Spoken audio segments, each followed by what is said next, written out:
এক সাপ নাকি একবার এক পীর সাহেবের কাছে মুরিদ হয়েছিল। তো পীর সাহেব বলছেন, না বাবা, আমি সাপের মুরিদ বানাই।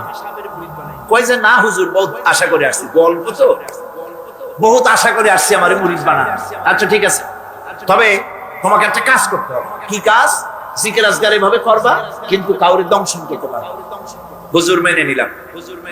সে করছে কি, ময়দানের ভিতরে গিয়ে কাইত হয়ে ধানওয়া জমিন, ধানের জমিন, প্যাডি ল্যান্ড, সেখানে কাঠ হয়ে পড়ে জিকির আজকার করছে। রাখাল ধান কাটছে, সন্ধ্যার পর এই ধানগুলি বান্ডে নেবে কি দিয়ে দড়ি নেই, খুঁজতে খুঁজতে দেখে লম্বাটা দড়ি। ওইটা যে সাপ সে তো বুঝে, সে ওইটারে ধরিয়া এরপরে ধানের আটি বাঁধতেছে। সাপে তো খুব গহরা, সাপ তোর যেই সেই সাপ না, মারাত্মক সাপ। সাপ বলতেছে, আরে বাবা, তুই আমারে দড়ি মনে করলি, আমি তোর কেমন দড়ি, মুরিদ না হইলে টার পাওয়া দিতাম। বান্দার কারণে সাপের ঘাড়ে মুচকে গেছে, ঘাড়ে খুব ব্যথা লাগছে। বাড়ি নিয়ে যখন দড়িটারে ফালাই দিছে, মাথা কোন রকম কাজ করিয়া বহু কষ্ট করে পীর সাহেবের বাড়ি গিয়ে হাজির। বলছে, হুজুর কি যে জিকির শিখাইলেন, আমার তো ঘাড় মুচকে গেছে। আশ্চর্য কথা, জিকির আজকারে মানুষের মানে কি কারো ঘাড় তো মস্কাবার কথা না, তোমার ঘাড় মস্কাইল কেন? পুরা ঘটনা সে শুনাইল। আচ্ছা, তা তুমি কিছু করলা না? কয়, হুজুর আপনি তো নিষেধ করেছেন দংশন করতে। পীর সাহেব বলছেন, বেটা বেকুব, আমি তোমারে দংশন করতে নিষেধ করেছি, ফস করতে তো নিষেধ করি নাই। যখন তোমারে দড়ি মনে করিয়া হাত গায়ে হাত দিছিল, শুধু ফস করে উঠতে 3 লাখ দিয়া বর্ডার পার হয়ে দিল্লি চলে যেত। তুমি ফস করে উঠলা না কেন? সুতরাং ধৈর্যের অর্থ এটা নয় যে আপনারে পাড়াইতে থাকবে, থাপড়াইতে থাকবে, আর আপনি কবেন যে আল্লাহ আমি ধৈর্য ধরতেছি, ইন্নাল্লাহ মা'আস সাবিরিন।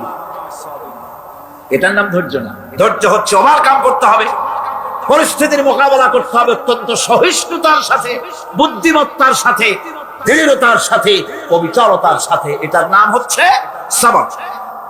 আল্লাহ রাব্বুল আলামিন হযরত আইয়ুব আলাইহিস সালামকে ক্ষমা করে দিলেন, মাফ করে দিলেন, রোগ শেফা করে দিলেন। অধৈর্য তিনি হন নাই, ধৈর্য ধারণ করেছিলেন। হযরতে ইউসুফ আলাইহিস সালাম, হযরতে ইয়াকুব আলাইহিস সালামের চোখের থেকে তাকে সরায় দেওয়া হলো। এত বড় বিরাট বিপদ, সেই বিপদেও তিনি ধৈর্য ধারণ করেছেন। ধৈর্য ধারণ করার কারণে আল্লাহ রাব্বুল আলামিন এমন নিয়ামত তারে দান করলেন। আল্লাহ পাক হযরত ইউসুফ আলাইহিস সালামকে বাঁচায় রাখলেন। শুধু বাঁচান নাই, প্রেসিডেন্ট বানায় দিলেন। আর তার জামানিয়া যখন আসতেছিলেন, কোথায় মিশর, কোথায় কেনান, হযরতে ইয়াকুব আলাইহিস সালাম বলেছেন, আমি যেন আমার নাকের ভিতরে ইউসুফের ঘ্রাণ পেতেছি।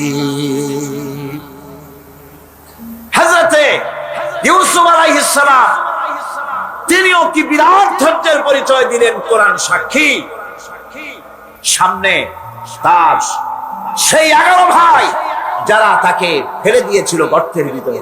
হযরতে ইউসুফ আলাইহিস সালাম ইচ্ছে করলে তুই 11 জনকে মারিয়ে ফেলাই দিতে পারতেন, ঠিকই, কিন্তু তা তিনি করেন নাই।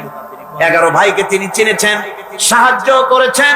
আর ওই 11 ভাই সম্পর্কে হযরত ইউসুফ আলাইহিস সালাম বললেন, লা তাসরিবা আলাইকুমুল ইয়াউম, তোমাদের বিরুদ্ধে আমার আজকে কোনো বিদ্বেষ নাই, আমি তোমাদেরকে মাফ করে দিলাম। সুবহানাল্লাহ, সুবহানাল্লাহ। রাসূল করিম সাল্লাল্লাহু আলাইহি ওয়াসাল্লাম এই ধৈর্যের পরিচয় দিয়েছেন। কত মার তাকে দিয়েছে তায়েফের ময়দান। যারা তায়েফে গেছেন তারা দেখেছেন, সরু রাস্তা, দুই দিকে পাহাড়, এই দুই দিক থেকে যুবকেরা পাথর নিক্ষেপ করছে, আর তিনি পড়ে যাচ্ছেন। আবার কাফেরেরা জবরদস্তি করে হাঁটাচ্ছে, আবার পাথর মারতেছে, আবার বেহুশ হচ্ছেন। 3 বার বেহুশ হয়ে পড়েছিল। ফেরেশতা বলেছে, হে আল্লাহর নবী, আমাদেরকে অনুমতি দেন, আমাদেরকে হুকুম করে দেন, আমরা এই পাহাড় গুলি দিয়ে চাপা দিয়া কাফের গুলিকে শেষ করে দেই। নবীজি তখন বলেছেন, আমি যদি তোমাদেরকে হুকুম করি আর আমার হুকুম মতো যদি সমস্ত কাফেরদেরকে পাহাড় চাপা দিয়া সব যদি মেরে ফেলে দাও, তাহলে একটা কাফের যদি না বাঁচে কার কানে পৌঁছাবো লা ইলাহা ইল্লাল্লাহু মুহাম্মাদুর রাসূলুল্লাহ। নবীজি গায়ের রক্ত মুছে দুইখানা হাত আল্লাহর দরবারে তুললেন আর দোয়া করলেন, আয় আল্লাহ রব্বুল আলামিন, এই কাফির বেঈমানের আমারে চেনে নাই, বোঝে নাই, আমি যে তোমার নবী ওরা তো বুঝতে পারে নাই, না জেনে না বুঝে আমার উপরে যে অত্যাচার করলো, আয় আল্লাহ তুমি যেন রাগ করে এই কাফিরদের পরে তুমি যেন গজব নাজিল করো না। ধৈর্যের চূড়ান্ত নমুনা দেখিয়েছেন বিশ্বনবী মুহাম্মদ রাসূলুল্লাহ সাল্লাল্লাহু আলাইহি ওয়াসাল্লাম। উহুদের বুখারী শরীফের কিতাবুল মাগাজির মধ্যে আছে, উহুদে চতুর্দিক থেকে রাসূল করিম সাল্লাল্লাহু আলাইহি ওয়াসাল্লামকে ঘেরাও করা হয়েছে। হুজুরকে পাহারা দিতে দাঁড়িয়েছেন সাহাবায়ে কেরাম, বুক দিয়ে রাসূলের দিকে ফেরা, পিঠ পিছনে ফেরানো আছে। কাফেরেরা তীর নিক্ষেপ করছে, এই তীরগুলি এসে হুজুরের সাহাবীদের পিঠের মধ্যে ঢুকছে।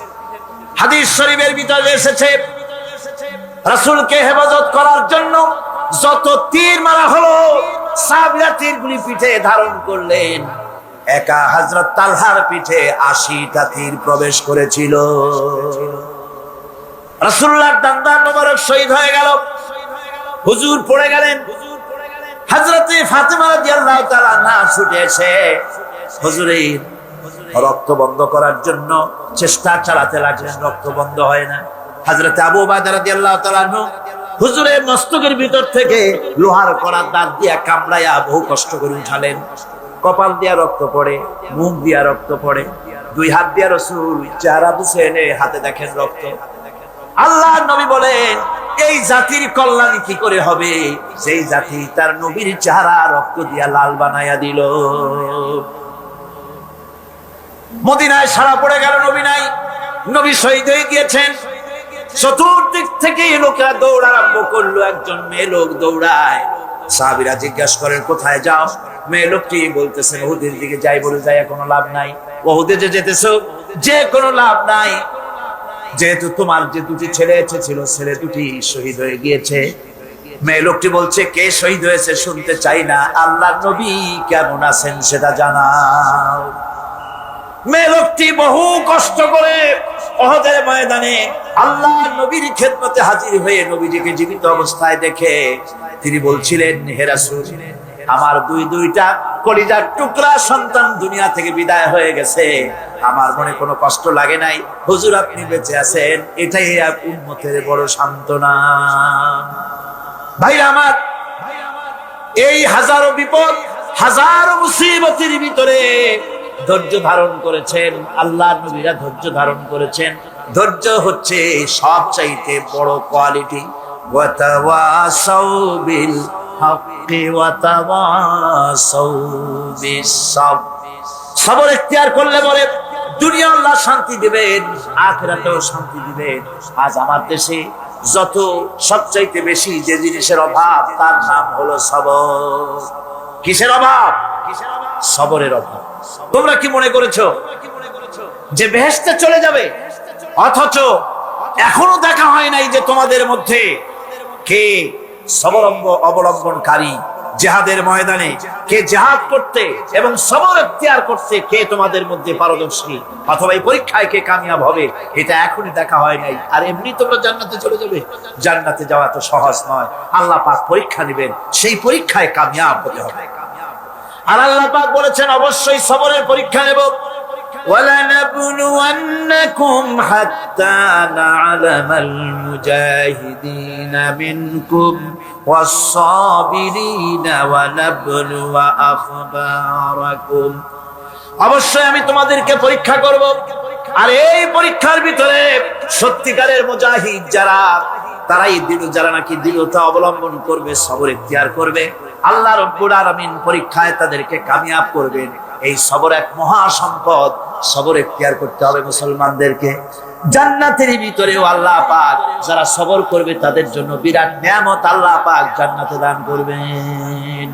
জান্নাতে যাওয়ার জন্য সবর একটা মহাগুণ, এই গুণ মুসলমানদের ভিতরে থাকতে হবে। আমার বন্ধুগণ, কোরআনে কারীমের ছোট্ট সূরা সূরা ওয়াল আসরের ভিতর থেকে যে কথাগুলি বিগত 4 দিন আর আজকে বলা হলো, জীবন আমাদের ব্যর্থ, জীবন আমাদের ক্ষতিগ্রস্ত। এই জীবন যদি আমরা সবল করতে চাই তাহলে 4টি আমল করা লাগবে, ঈমান আর আমলে সালেহ। আর আমাদের করা লাগবে আমলে সালেহের সাথে হকের দাওয়াত আর সবর ইখতিয়ার করতে হবে। এই সবর যদি করতে পারি, জিহাদের ময়দানে লোক যদি কম হয়, বেশি সংখ্যকের উপরে আল্লাহ পাক আমাদেরকে জয়ী করে দিবেন। ইয়াকুম মিনকুম 20 সাবিরুনা ইয়াগলিবু মিআতাইন।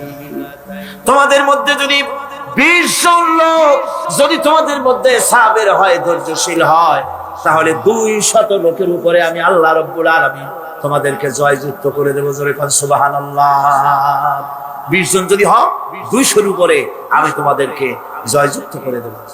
সুসংবাদ হচ্ছে সেই সব ধৈর্যধারীদের জন্য, সবর ইখতিয়ারকারীদের জন্য, যারা বিপদ আসলে বলে, কি বলে? পড়েন আমার সাথে, ইন্না লিল্লাহি ওয়া ইন্না ইলাইহি রাজিউন। এইটা আমরা পড়ি কখন? কেউ মরে গেলে বলি, আর পড়ি না। সমস্ত বিপদ আসলেই ইন্না লিল্লাহি ওয়া ইন্না ইলাইহি রাজিউন। আমরা তো জানিও না, দোয়া সব মুখস্থ করে মানছে, অনেক মানুষ অনেক দোয়া মুখস্থ করছে, কিন্তু লাগাবে কোন জায়গায় তা জানে না। একজনে শুনছে তার শাশুড়ি মারা গেছে, কয় নাউজুবিল্লাহ। আবার আরেকজনে বলছে, শুনছো বলে কি? বলে তোমার ছেলে তো মেট্রিকে ফার্স্ট হয়েছে, কয় ইন্না লিল্লাহ। দোয়া মুখস্থ করছে, লাগাইবি কোথায়? ইসলাম আমাদের সব শেখাচ্ছে। আশ্চর্য হবেন, বলবেন মাশাআল্লাহ, সুবহানাল্লাহ। খোঁজ খবরই শুনবেন, আলহামদুলিল্লাহ। খাইতে মজা লাগতেছে, বলবেন আলহামদুলিল্লাহ, সুবহানাল্লাহ। এসব তুমি কিছু বলে চলে না, বিসমিল্লাহ। আল্লাহর নাম নিতেই চায় না। আল্লাহ পাকের যখন বিপদ আসে, মুসিবত আসে, রব্বুল আলামিন বলেন, বিপদ যখন আসে, মুসিবত যখন আসবে, বান্দা যারা মুমিন তারা পড়ে ইন্না লিল্লাহি ওয়া ইন্না ইলাইহি রাজিউন। নিশ্চয়ই আমরা আল্লাহর জন্য এবং আমাদের সকলকেই আল্লাহর কাছে ফিরে যেতে হবে। এই কথাটা মুমিনদেরকে বলতে হবে। ঘুমের দোয়া আছে, রাসূলুল্লাহ ঘুমাবার সময় দোয়া পড়তেন, নামাজের পরে দোয়া পড়তেন। কত দোয়া যে হুজুর করেছেন। ইমাম নববীর একটা কিতাবই আছে, কিতাবুল আযকার, এত বড় কিতাব। শাহাসেত্তা থেকে সমস্ত দোয়াগুলি বেছে বেছে তিনি এই কিতাবের মধ্যে এনেছেন, কিতাবুল আযকার। এই কিতাবুল আযকারের ভিতরে দেখা যায় রাসূলুল্লাহ কত দোয়া করেছেন। সকালে, সন্ধ্যায়, রাতে, শুতে, উঠতে, বসতে, হাসিতে, খুশিতে, বিপদে, মুসিবতে, সব সময় দোয়া। এই দোয়াগুলি আপনারা মুখস্থ করবেন। এই দোয়াগুলি বই কিনে নেবেন এবং তার থেকে মুখস্থ করবেন, অর্থ সহকারে জানবেন এই দোয়াগুলি কি মূল্যবান দোয়া। আল্লাহর কাছে এই দোয়াগুলি হুজুর করতে। আমার বন্ধুগণ,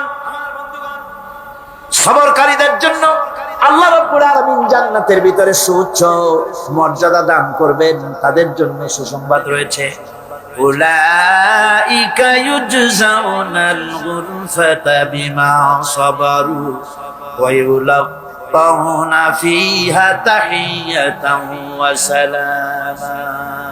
আল্লাহ রাব্বুল আলামিন তিনি বলছেন, এরা হচ্ছে সেই সব লোক যারা নাকি সবর ইখতিয়ার করেছিল দুনিয়ার ময়দানে।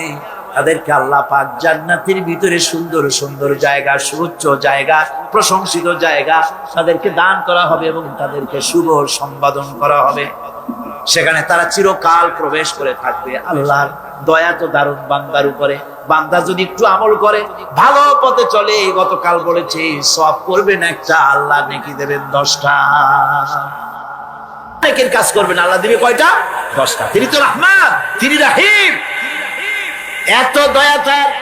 বান্দা যদি আল্লাহ রাব্বুল আলামিনের দিকে, কোন বান্দা যদি এক বিগত এগোয়, আল্লাহ পাক তার দিকে হেঁটে আসেন।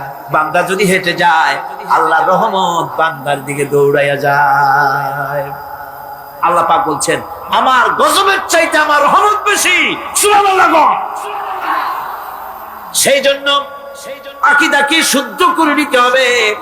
কেউ কিছুই দিতে পারবে না, দেওয়ার মালিক হলো আল্লাহ রাব্বুল আলামিন। মালিককে এমন দেওয়া দিবেন, পড় গিয়া জিস পর নজর बंदा को मौला कर दिया, पड़ गया जिस पर नजर बंदा को मौला कर दिया, आ गया जिस दाम में जोश कतरा को दरिया कर दिया।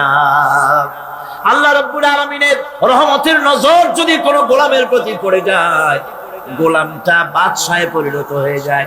আল্লাহর রহমতের নজর যদি এক ফোঁটা পানির উপরে পড়ে যায়, পানি ফোঁটা আটলান্টিক মহাসাগরে পরিণত হয়ে যায়। সে আল্লাহ রাব্বুল আলামিনের উপরে ঈমান এনে সৎ কাজ করে হকের দাওয়াত দিয়া সবর ইখতিয়ার করলে পরে আল্লাহ পাক তাদেরকে জান্নাত দান করবেন। জান্নাতের সুউচ্চ মাকাম আল্লাহ পাক দান করে দিবেন। এই 4 দিন ধরে যে কথাগুলি আমি আপনাদের সামনে বললাম, এই কথাগুলির ভিত্তিতে রাসূলুল্লাহ লোক তৈরি করেছিলেন। আবু বকর হলেন, ওমর হলেন, আলী হলেন, ওসমান হলেন, রিদওয়ানুল্লাহি তাআলা আলাইহিম আজমাইন। এই সব সাহাবায়ে কেরাম ঈমানের উপরে, ধৈর্যের উপরে, সবরের উপরে, আমলে সালিহর উপরে তৈরি হয়ে গেলেন। আর এই লোকগুলো নিয়ে রাসূলুল্লাহ ইসলাম প্রতিষ্ঠা করলেন। মদিনায় আজ আল্লাহর নবী প্রেসিডেন্ট হয়ে গেলেন। সুবহানাল্লাহ। রাসূলুল্লাহ আজকে প্রেসিডেন্ট। সমাজ বিনির্মাণে সূরা আসরের বিরাট অবদান।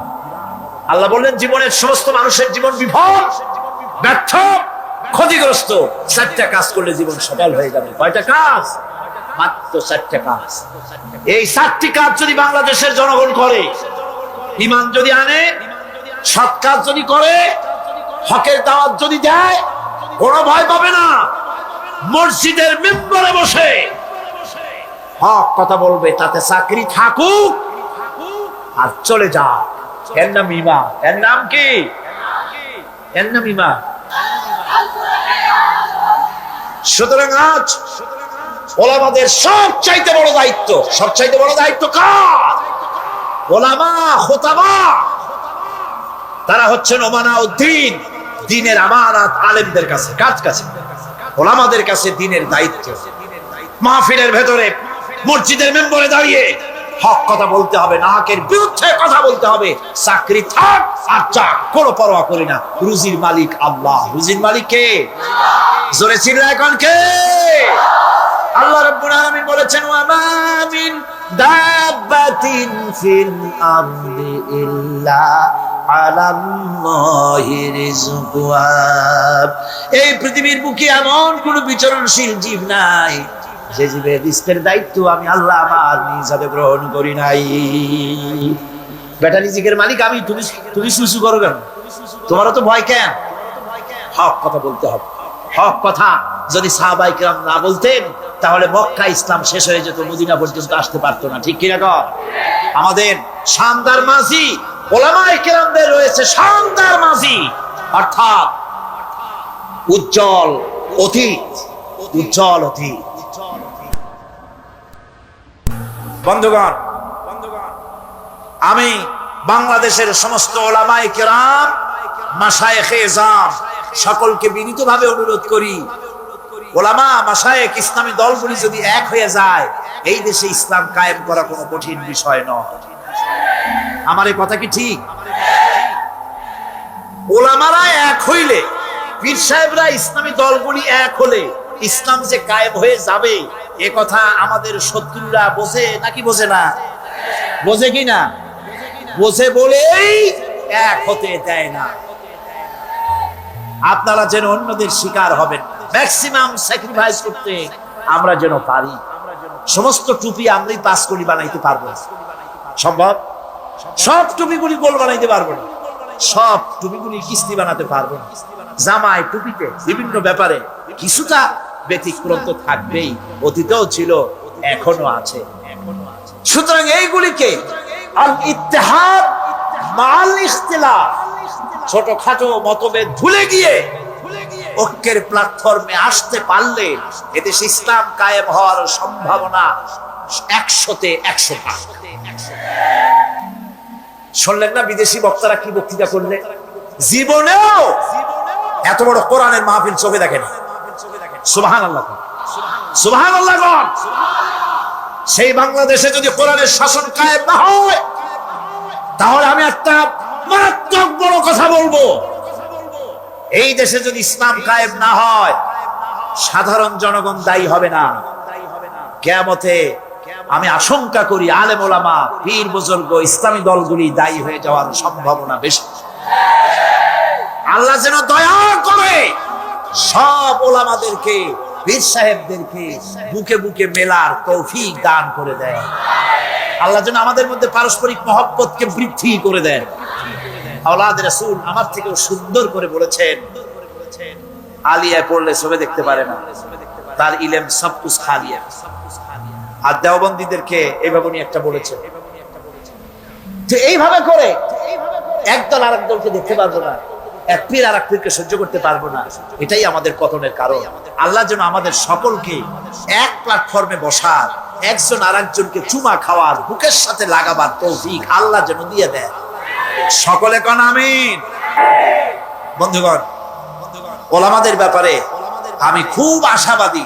আমি এখন অত্যন্ত আশাবাদী বাংলাদেশে ইসলাম কায়েম হবে ইনশাআল্লাহ, ইনশাআল্লাহ। কারণ আমরা আমাদেরকে দাবায় রাখতে পারবে না কেউ। বিশ্বকবি, কবি সম্রাট আল্লামা ইকবাল রহমাতুল্লাহ আলাইহি বলেছেন, বাতিল সে দবনে ওয়ালে আয়া সমা নেহি হাম, बातिल से दबने वाले आसमा नहीं हम, सो बर कर चुका है तू इम्तिहान हमारा। বাতিলের সামনে মাথা নত করার জাতি আমরা নই। আকাশ বারবার পরীক্ষা করেছে, আমরা বাতিলের সামনে মাথা নত করব না। আমরা ভেঙ্গে যাব, মাথা নিচু করব না। আমাদের জেল হতে পারে, আমাদের ফাঁসি হতে পারে, কিন্তু তারপরেও কোরআনের রাজ বাংলাদেশে কায়েম হবে ইনশাআল্লাহ। আরো জোরে বলেন আমিন। এরপরে আমি মা বোনদের ব্যাপারে বলতে চাই। মা বোনদের ব্যাপারে তো এখানে আজকে হাজার হাজার মা বোনেরা এসেছিলেন, তাদের ব্যাপারে আমরা কথা বলেছি, বহু প্রশ্নের জবাব দিয়েছি। মা বোনদের বলতে চাই, ইসলাম আপনাদেরকে ঠকায় নাই।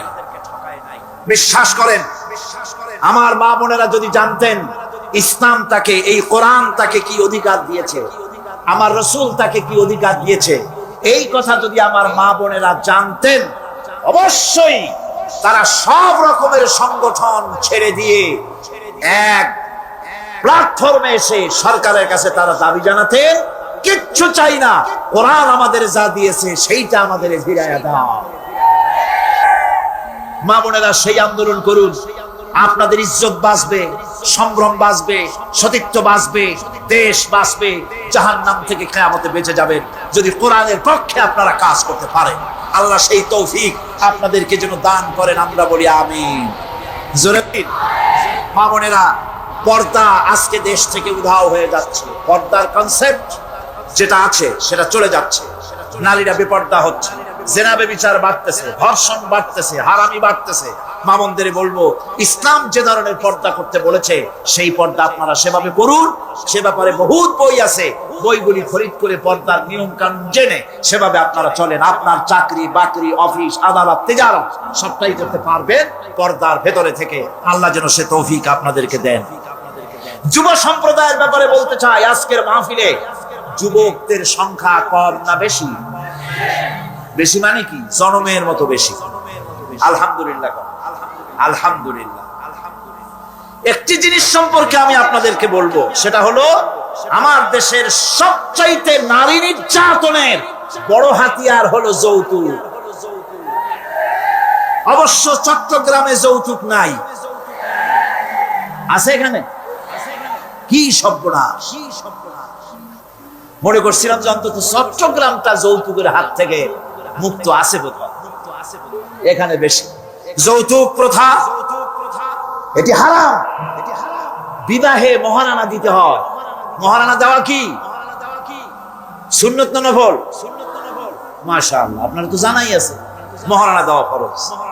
এই ফরজ দায়িত্ব আপনাকে আদায় করতে হবে। সেই ফরজ আদায় না করিয়া মহারানা ফরজ সেটা আদায় না করে মেয়েওয়ালার কাছ থেকে হারাম যৌতুক আদায় করা হয়, বেবরকতি হবে না তো হবেটা কি?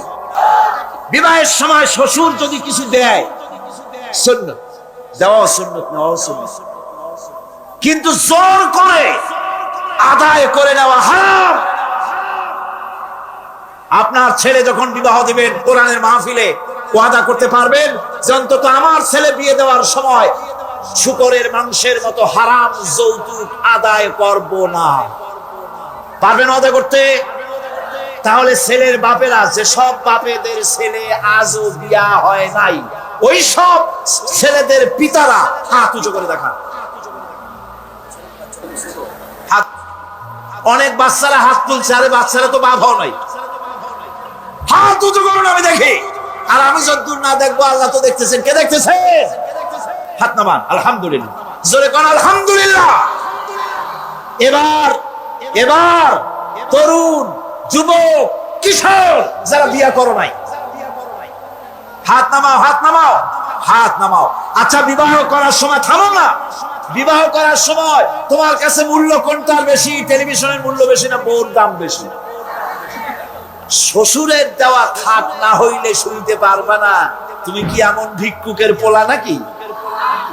শ্বশুরের পালঙ্ক দিতে হবে, শ্বশুরের টেলিভিশন দিতে হবে, শ্বশুর সোনা দানা দিয়ে দেবে। তুমি কি ভিক্ষুকের বাচ্চা? তুমি পুরুষ, তোমার আত্মমর্যাদা, পার্সোনালিটি, শাখসিয়ত, ব্যক্তিত্ব থাকতে হবে। মেয়ে লোকের বাপের কাছ থেকে তুমি অর্থ নিবে কেন? সে যদি কিছু দেয় আলহামদুলিল্লাহ, না দেয় আলহামদুলিল্লাহ। বউকে গালি দিতে পারবে না, বউকে, বউয়ের মাকে, তার বাবাকে কখনো খোঁটা দেওয়া যাবে না। বিনা যৌতুকে বিবাহ করবে যারা, সেই সব অবিবাহিত যুবকের আবার হাত উঁচু করে দেখো, হাত উঁচু করে রাখো আমি দেখি। দাঁড়াবে না, বসো, খালি হাত, খালি হাত। এই মেয়ে বসো। এর দ্বারা বোঝা গেল কি জানেন? বোঝা গেল মাহফিলে যারা এসেছে তার 90% মতো যুবক, তারুণ্যের শক্তিতে উদ্বেল যুবকেরা মাহফিলে এসেছে।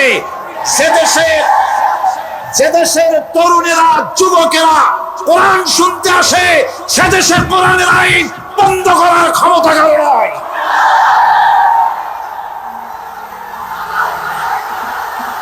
আমার বন্ধুগণ, আজকের মাহফিল সার্থক, বলেন আলহামদুলিল্লাহ, জোরে কোন আলহামদুলিল্লাহ। এবার সকলের কাছে আরেকটা জিনিস আবেদন করতে চাই। মুসলমান হওয়ার জন্য সর্বপ্রথম শর্ত হলো নামাজ। প্রথম শর্ত কি? এই নামাজ বহু মুসলমানেরা পড়ে না, ঠিক কিনা? বহু মুসলমান আছে নামাজ পড়ে না, বহুত। এই মাহফিলে আসছে, চলে যাবে, বাড়ি যায় ঘুমায় থাকবে, সে নামাজ পড়বে না। আছে না এমন? নবীজির টুপি সুন্নত, নবীজির টুপিটা মাথায় লাগাই। নবীজি মিষ্টি পছন্দ করতেন, মিষ্টি সুন্নতটা পছন্দ করি। নবীজি কদু খাইতেন, কদু খাওয়া সুন্নতটা পছন্দ করি। নবীজি চোখে সুরমা লাগাতেন, সুরমা লাগানোর সুন্নত পছন্দ করি। কিন্তু নবীজি রাষ্ট্র দখল করে প্রেসিডেন্ট হয়েছিলেন, আর আল্লাহর দ্বীন কায়েমের জন্য তায়েফে যে রক্ত দিয়েছিলেন সেটাও যে সুন্নত। আবার ওহদে যে দান মোবারক শহীদ হয়েছিল সেটাও যে সুন্নত। মা বাপের জায়গা জমি ঘর বাড়ি ছেড়ে দিয়ে হিজরত করেছিলেন। এই সুন্নত বড় কঠিন, এই কঠিন সুন্নতের কাছে মুসলমানের পাওয়া যায় না। 13 বছর পূর্ণ হওয়ার পথে এমন সময় রব্বুল আলামিন ইচ্ছে করলেন নবীজিকে আপন দরবারে ডেকে নেবেন, কিছু খাস কথা বলার জন্য নিজের দরবারে ডেকে নেবেন, মেরাজ করাবেন, আরশে আজিমে ডেকে নেবেন। এই পৃথিবীর কোন পয়গম্বরের কিসমতে যা হয় নাই, আপনার আমার নবী মুহাম্মদ সাল্লাল্লাহু আলাইহি ওয়াসাল্লামকে আল্লাহ রাব্বুল আলামিন সেই মর্যাদা দিয়েছেন। জোরে কোন সুবহানাল্লাহ। ধুলির ধরা থেকে রাসূলকে আরশে আজিমে নিয়ে যাওয়া হবে। বোরাক এলো। বোরাক হচ্ছে বারতুন থেকে উৎপত্তি। এর অর্থ হচ্ছে বিজলি, বৈদ্যুতিক গতি সম্পন্ন, ঘোড়ার চাইতে ছোট, খচ্চরের চাইতে বড়, এই জাতীয় একটা প্রাণীর মতো হযরতে জিবরাইল নিয়ে আসলেন। আমাদের দেশে কারো কারো বাড়িতে আয়নায় বাঁধানো থাকে এই ছবিটা। ঘোড়া আছে, দুইটা ডানা আছে, মাথাটা মেয়ে লোকের মতো, চুলগুলো ঝুলে পড়ছে, নিচে লেখা আছে হাজা বুরাকুন নবী সাল্লাল্লাহু আলাইহি ওয়াসাল্লাম। আন্দাজে কোথায় পাইছে আল্লাহ জানে, মিথ্যে কথা, বাজে কথা।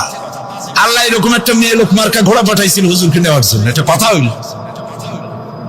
রাসূলকে মক্কা থেকে উম্মে বাবে উম্মে হানি থেকে হুজুরকে বের করে নিয়ে যাওয়া হলো বাইতুল মাকদাসে। সমস্ত পয়গম্বর দুনিয়া আল্লাহ যাদের পাঠিয়েছিলেন সমস্ত রূহ উপস্থিত ছিল সেখানে। রাসূল করিম সাল্লাল্লাহু আলাইহি ওয়াসাল্লাম এখান থেকে মেরাজ করলেন। এতটুকু ছিল ইসরা। কোরআনে কারীম বলছে, আজকের কারি সাহেব যেখান থেকে তেলাওয়াত করেছিলেন, সুবহানাল্লাযী আসরা বিআবদিহি লাইলাম মিনাল মাসজিদিল হারামি ইলাল মাসজিদিল আকসা ইলা আখিরিল আয়া। কারো কারো মাথার মধ্যে যারা বিজ্ঞান পড়াশোনা করে বা আধুনিক চিন্তিত লোক, আধুনিক শিক্ষিত লোক, তাদের মধ্যে এই চিন্তাটা আসতে পারে যে ল অফ গ্র্যাভিটেশন পার হয়ে, মাধ্যাকর্ষণ শক্তি পার হয়ে একটা জড় পদার্থ, একটা জড় শরীর কি করে মাধ্যাকর্ষণ পাড়ি দিয়া উপরে চলে গেল, এটা হাউ ইজ ইট পসিবল, এটা কি করে সম্ভব? চিন্তাটা মাথার মধ্যে আসতে পারে। কিন্তু এখন আর ওইসব চিন্তা নাই। আমি হিউস্টনে দেখে এলাম আমেরিকার সেই মহাশূন্য গবেষণাগার, সেইখানে দেখলাম বিরাট রকেট, যে রকেটটা তারা পাঠাতে চেয়েছিল কিন্তু পাঠায় না, কি সব প্রবলেম হয়েছে সেই জন্য। সেই তৈরি করা রকেটটা দেখলাম, রকেটটার যে দরজাটা, সেই দরজাটারই ওজন হচ্ছে 20 টন। দরজা এমন টেকনোলজি দিয়ে দরজাটা তৈরি করা হয়েছে যে একটা লোকই দরজাটা এভাবে লাগাই দিতে পারে, আবার খুলেও দিতে পারে। 20 টন ওজন দরজা। আর পুরা রকেটটার ওজনটা কি হবে চিন্তা করেন। 3টা জিনিস থাকে, 2টা থাকে সিলিন্ডার, আর একটা থাকে যেটার ভিতরে মানুষ থাকে, সেই মানুষ বসার জন্য একটা, আর 2টো সিলিন্ডার থাকে। যখন এখান থেকে ছেড়ে দেওয়া হয় তখন দুই দিকে 2টা যে কোল বালিশের মতো থাকে, দেখছেন কিনা ছবিতে আপনারা, এই 2টো জ্বলে পড়ে গেল। যাওয়ার সময় এই 2টোতে যে ফোর্স লাগিয়ে দিল, এই ফোর্সে ল অফ গ্র্যাভিটেশন পার করে দিল। এরপর আর তার কোনো তেল লাগবে না, বিনা তেলে যত খুশি তত উপরে চলে যেতে পারবে। চিন্তা করলাম, মানুষের মাথায় যদি এই জ্ঞান আল্লাহ দেন, এত জোরের জিনিস এত পাওয়ারফুল করে ছেড়ে দেওয়া হয়েছে, ল অফ গ্র্যাভিটেশন পার হয়ে যাওয়ার পর মাধ্যাকর্ষণ শক্তি শুধু পৃথিবীর নাই, প্রত্যেকটা গ্রহ, প্রত্যেকটা উপগ্রহের আলাদা আলাদা মাধ্যাকর্ষণ আছে। যদি তা না থাকতো, একটার থেকে আর একটা বিচ্ছিন্ন হয়ে পৃথিবীতে লন্ডভন্ড হয়ে যেত। প্রত্যেকটার আলাদা আলাদা মাধ্যাকর্ষণ শক্তি আছে। তো সেই জিনিসটা এভাবে চলে যায়। আল্লাহ রাব্বুল আলামিন তার হাবিবকে নেবেন, আপনার অত চিন্তা কেন, যেটা গেল কেমনে, এটা কি করে সম্ভব? আপনার মাথায় ঢুকবে না, আপনার আমার মাথায় ঢুকবে না। ঢুকবে না বলেই ঘটনার সূত্রপাত আল্লাহ কেমনে করছে সেদিকেই লক্ষ্য করেন। দুনিয়ার মানুষ, তুমি আমার কুদরত তোমার মাথায় ঢুকবে না। সেই জন্য ইসরার ঘটনা বলতে গিয়া রব্বুল আলামিন শুরুই করলেন সুবহানাল্লাযী আসরা বিআবদিহি। সুবহানাল্লাযী, সমস্ত দুর্বলতা অক্ষমতা থেকে মুক্ত সেই সত্তা যিনি তার বান্দাকে ইসরা করিয়েছেন, মেরাজ করিয়েছেন। সুবহানাল্লাহ। সমস্ত দুর্বলতা অক্ষমতা থেকে মুক্ত তিনি পার করে নিয়ে গিয়েছেন।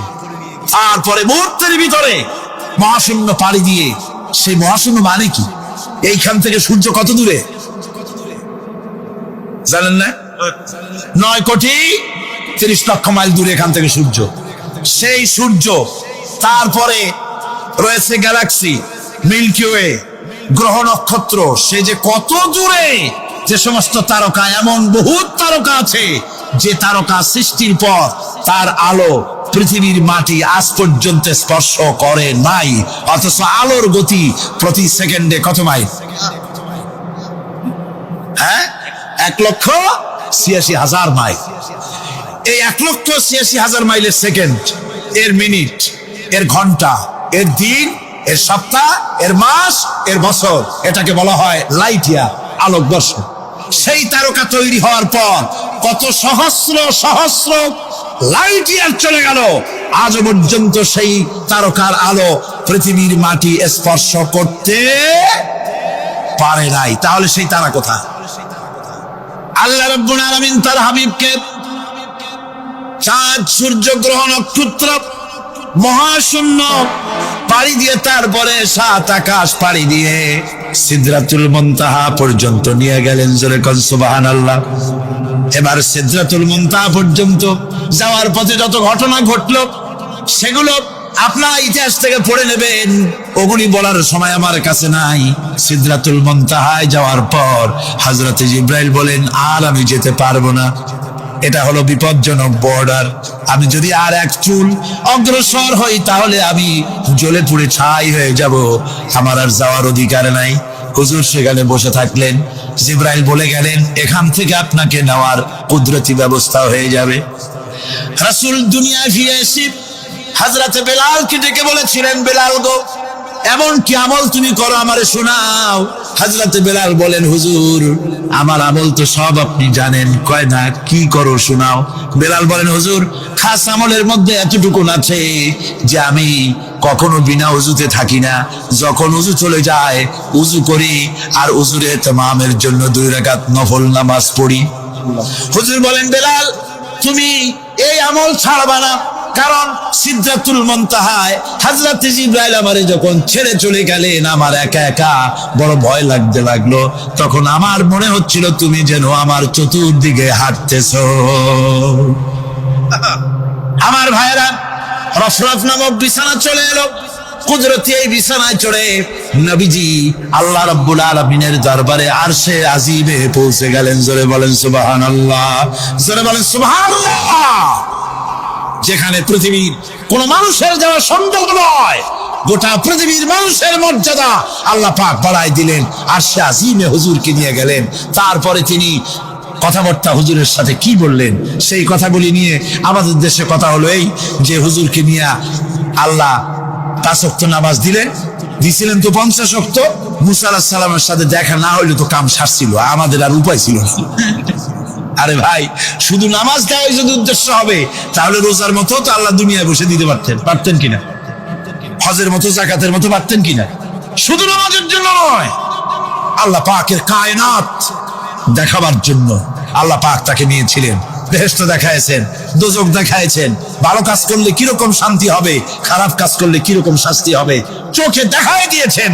মুহাম্মদ রাসূলুল্লাহ সাল্লাল্লাহু আলাইহি ওয়াসাল্লামকে মেরাজ থেকে ফিরে এলেন, ঘরে এসে দেখেন উজুর পানি, উজু করে যে গেছিলেন উজুর পানি তখনও গড়াচ্ছে।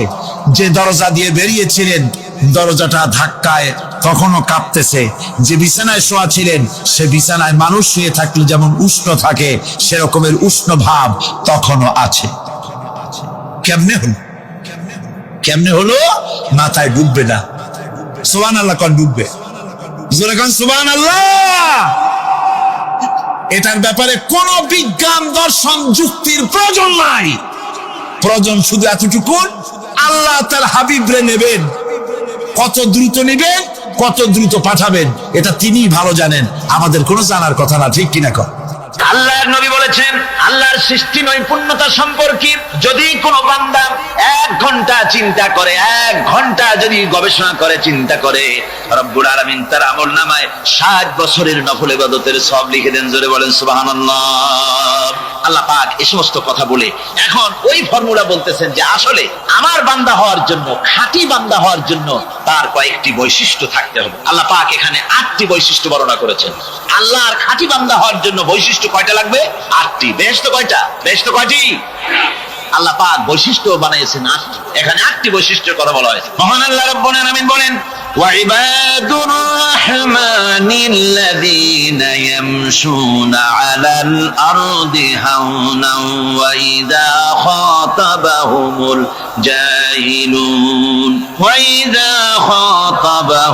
الجاهلون قالوا سلاما। রহমানের খাঁটি বান্দা তারা, রহমানের আসল বান্দা তারা, যারা নাকি জমিনের উপর থেকে যখন হাঁটে খুব বিনয় বিনম্রতার সাথে তারা চলে। ওয়াইদা খাতাবাহুমুল জাহিলুন, আর যখন জাহিলরা তাদের সঙ্গে কথাবার্তা বলতে আসে তখন তারা তাদেরকে বলে তোমাদের প্রতি সালাম, এই বলে তারা চলে। অর্থাৎ এই 8টি বৈশিষ্ট্যের প্রথম বৈশিষ্ট্য ধরা হয়েছে চালচলনকে। ইমানদার খাঁটি বান্দা যারা, তাদের চালচলন সম্পর্কেই প্রথম বৈশিষ্ট্য ধরা হয়েছে। তার মানে হচ্ছে নির্লজ্জ, স্বৈরাচার, মাস্তান, গুন্ডা, বদমাশ, অত্যাচারী, এদের চালচলন এক ধরনের। আবার অন্যদিকে ব্যক্তিত্ব সম্পন্ন, মর্যাদাবান, এরপরে শিক্ষিত, ভদ্র, মার্জিত, তাদের চালচলন ভিন্ন ধরনের। এই দুই শ্রেণীর চালচলন কি একরকম হয় নাকি? একরকম হয় না। তার কারণ হচ্ছে ব্যক্তির চালচলনের মাঝেই তার অবস্থাটা বোঝা যায় যে আসলে লোকটি কেমন।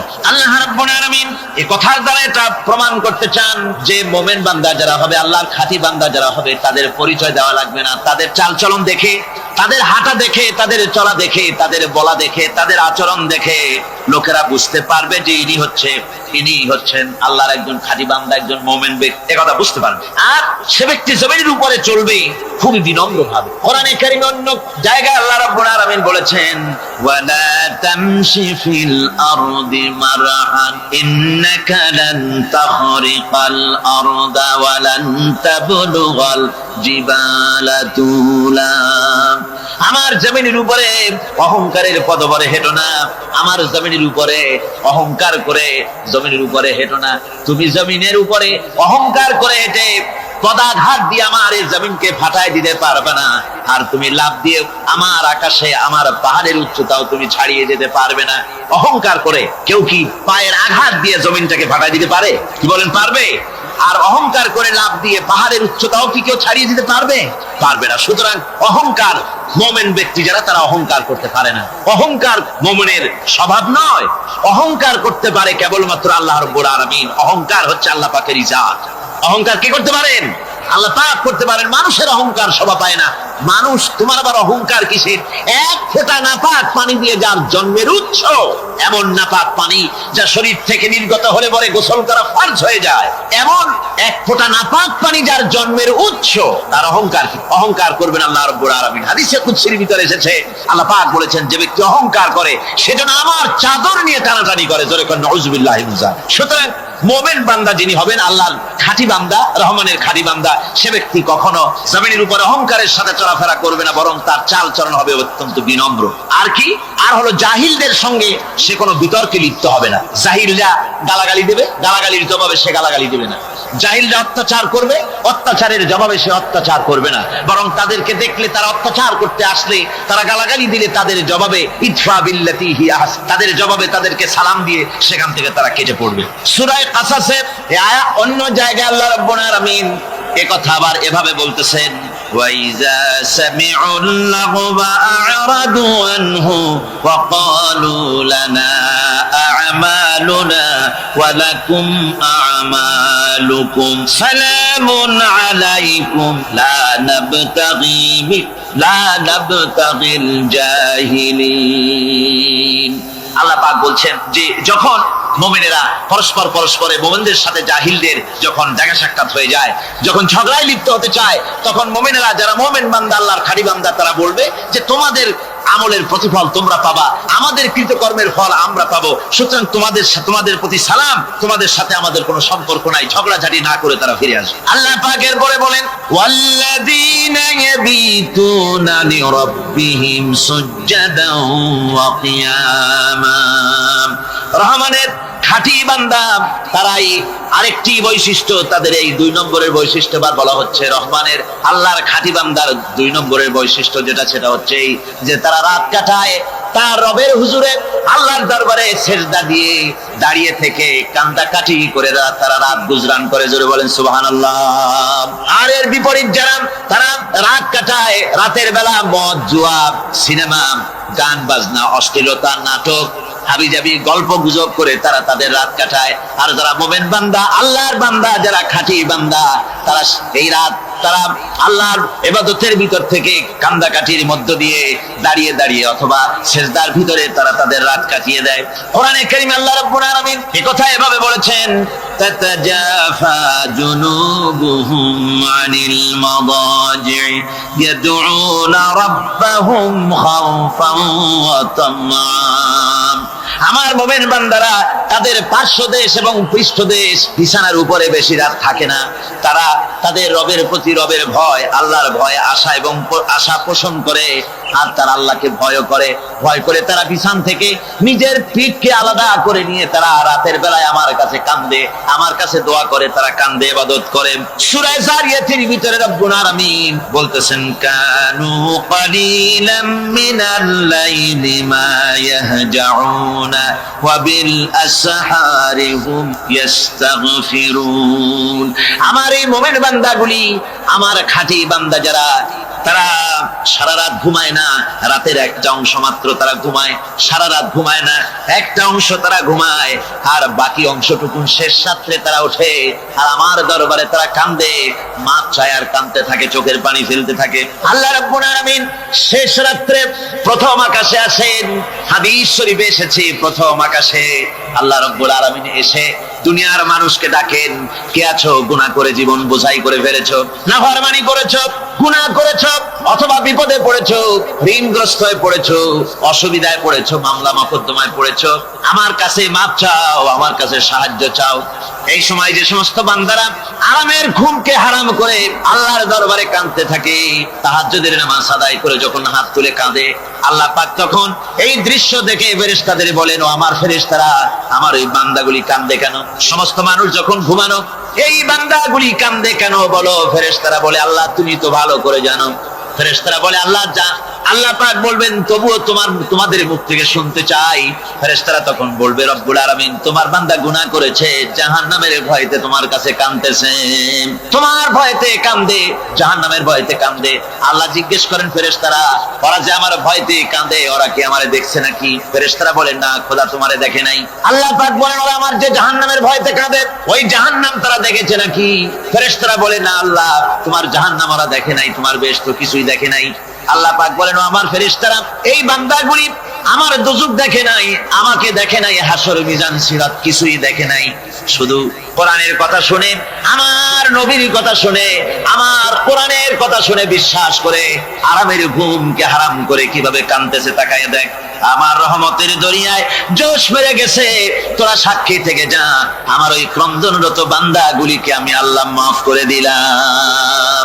আমার ভাইরা, আল্লাহ পাক বলেন, আম্মান হুয়া কানিতুন আনা আল-লাইলি সাজিদাও ওয়া কাইমান। আল্লাহ রাব্বুল আলামিন বলেন, সিজদার ভিতরে আর দাঁড়ানোর ভিতরে আমার এই বান্দাগুলি আখিরাতে আমার সঙ্গে দেখা করা লাগবে এই ভয়তে, জাহান্নামের ভয়তে তারা কাঁদে, এভাবে কাঁদতে থাকে, আর আল্লাহ পাক ওই সময় তাদের গুনাহ মাফ করতে থাকেন। কোরআনে কারীমের ভিতরে আল্লাহ পাক বলেন, সারা রাত ঘুমাতে আল্লাহ নিষেধ করেছেন, সারা রাত যেন ঘুমায় না, পাইকারি ধরে ঘুমায় না, একটু জাগো। ওয়াজকুর ইসমা রাব্বিকা বুকরাতাও ওয়া আসীলা। সকাল এবং সন্ধ্যায় তোমার প্রভুর, তোমার রবের জিকির করো, স্মরণ করো। وَمِنَ اللَّيْلِ فَاسْجُدْ لَهُ وَسَبِّحْهُ لَيْلًا طَوِيلًا। তোমার রাতের বেলায় রাতের একটা অংশ সেজদায় অবনত হও, আর রাতের দীর্ঘ সময় ঘুমায় থেকো না, হয় একটা লম্বা সময় ঘুমাও, কিন্তু একটা অংশ রাখো যে সময় তুমি আমার দরবারে সেজদায় পড়ে যাবে, কাঁদবে। আমার বন্ধুগণ, রাতটা ওয়াজআলনাল লাইলা সুবাতা, আল্লাহ রাব্বুল আলামিন ওয়াজআলনা সুবাতা ওয়াজআলনান নাওমা সুবাতা ওয়াজআলনাল লাইলা লিবাসা, ঘুমকে বানাইছেন আল্লাহ শান্তির বাহন, আর রাতকে করেছেন আচ্ছাদন। রাতকে কি করেছেন? আচ্ছাদন।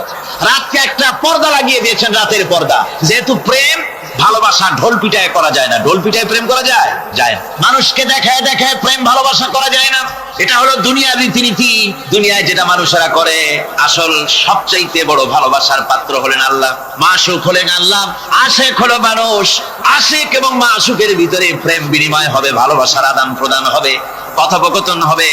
এজন্য দিনের কোলাহল পূর্ণ অবস্থায় তা হয় না বলে রব্বুল আলামিন বলেন, আমি তোমাদের জন্য রাতকে একটা আচ্ছাদন, একটা পর্দা বানাই দিয়েছি। এই রাতের পর্দার ভিতরে থেকে আমারে ডাকো, আমাকে আমার কাছেই তুমি আমাকে ডাকো, একটা লম্বা সময় নিয়ে আমাকে বলতে থাকো, আমাকে ডাকতে থাকো।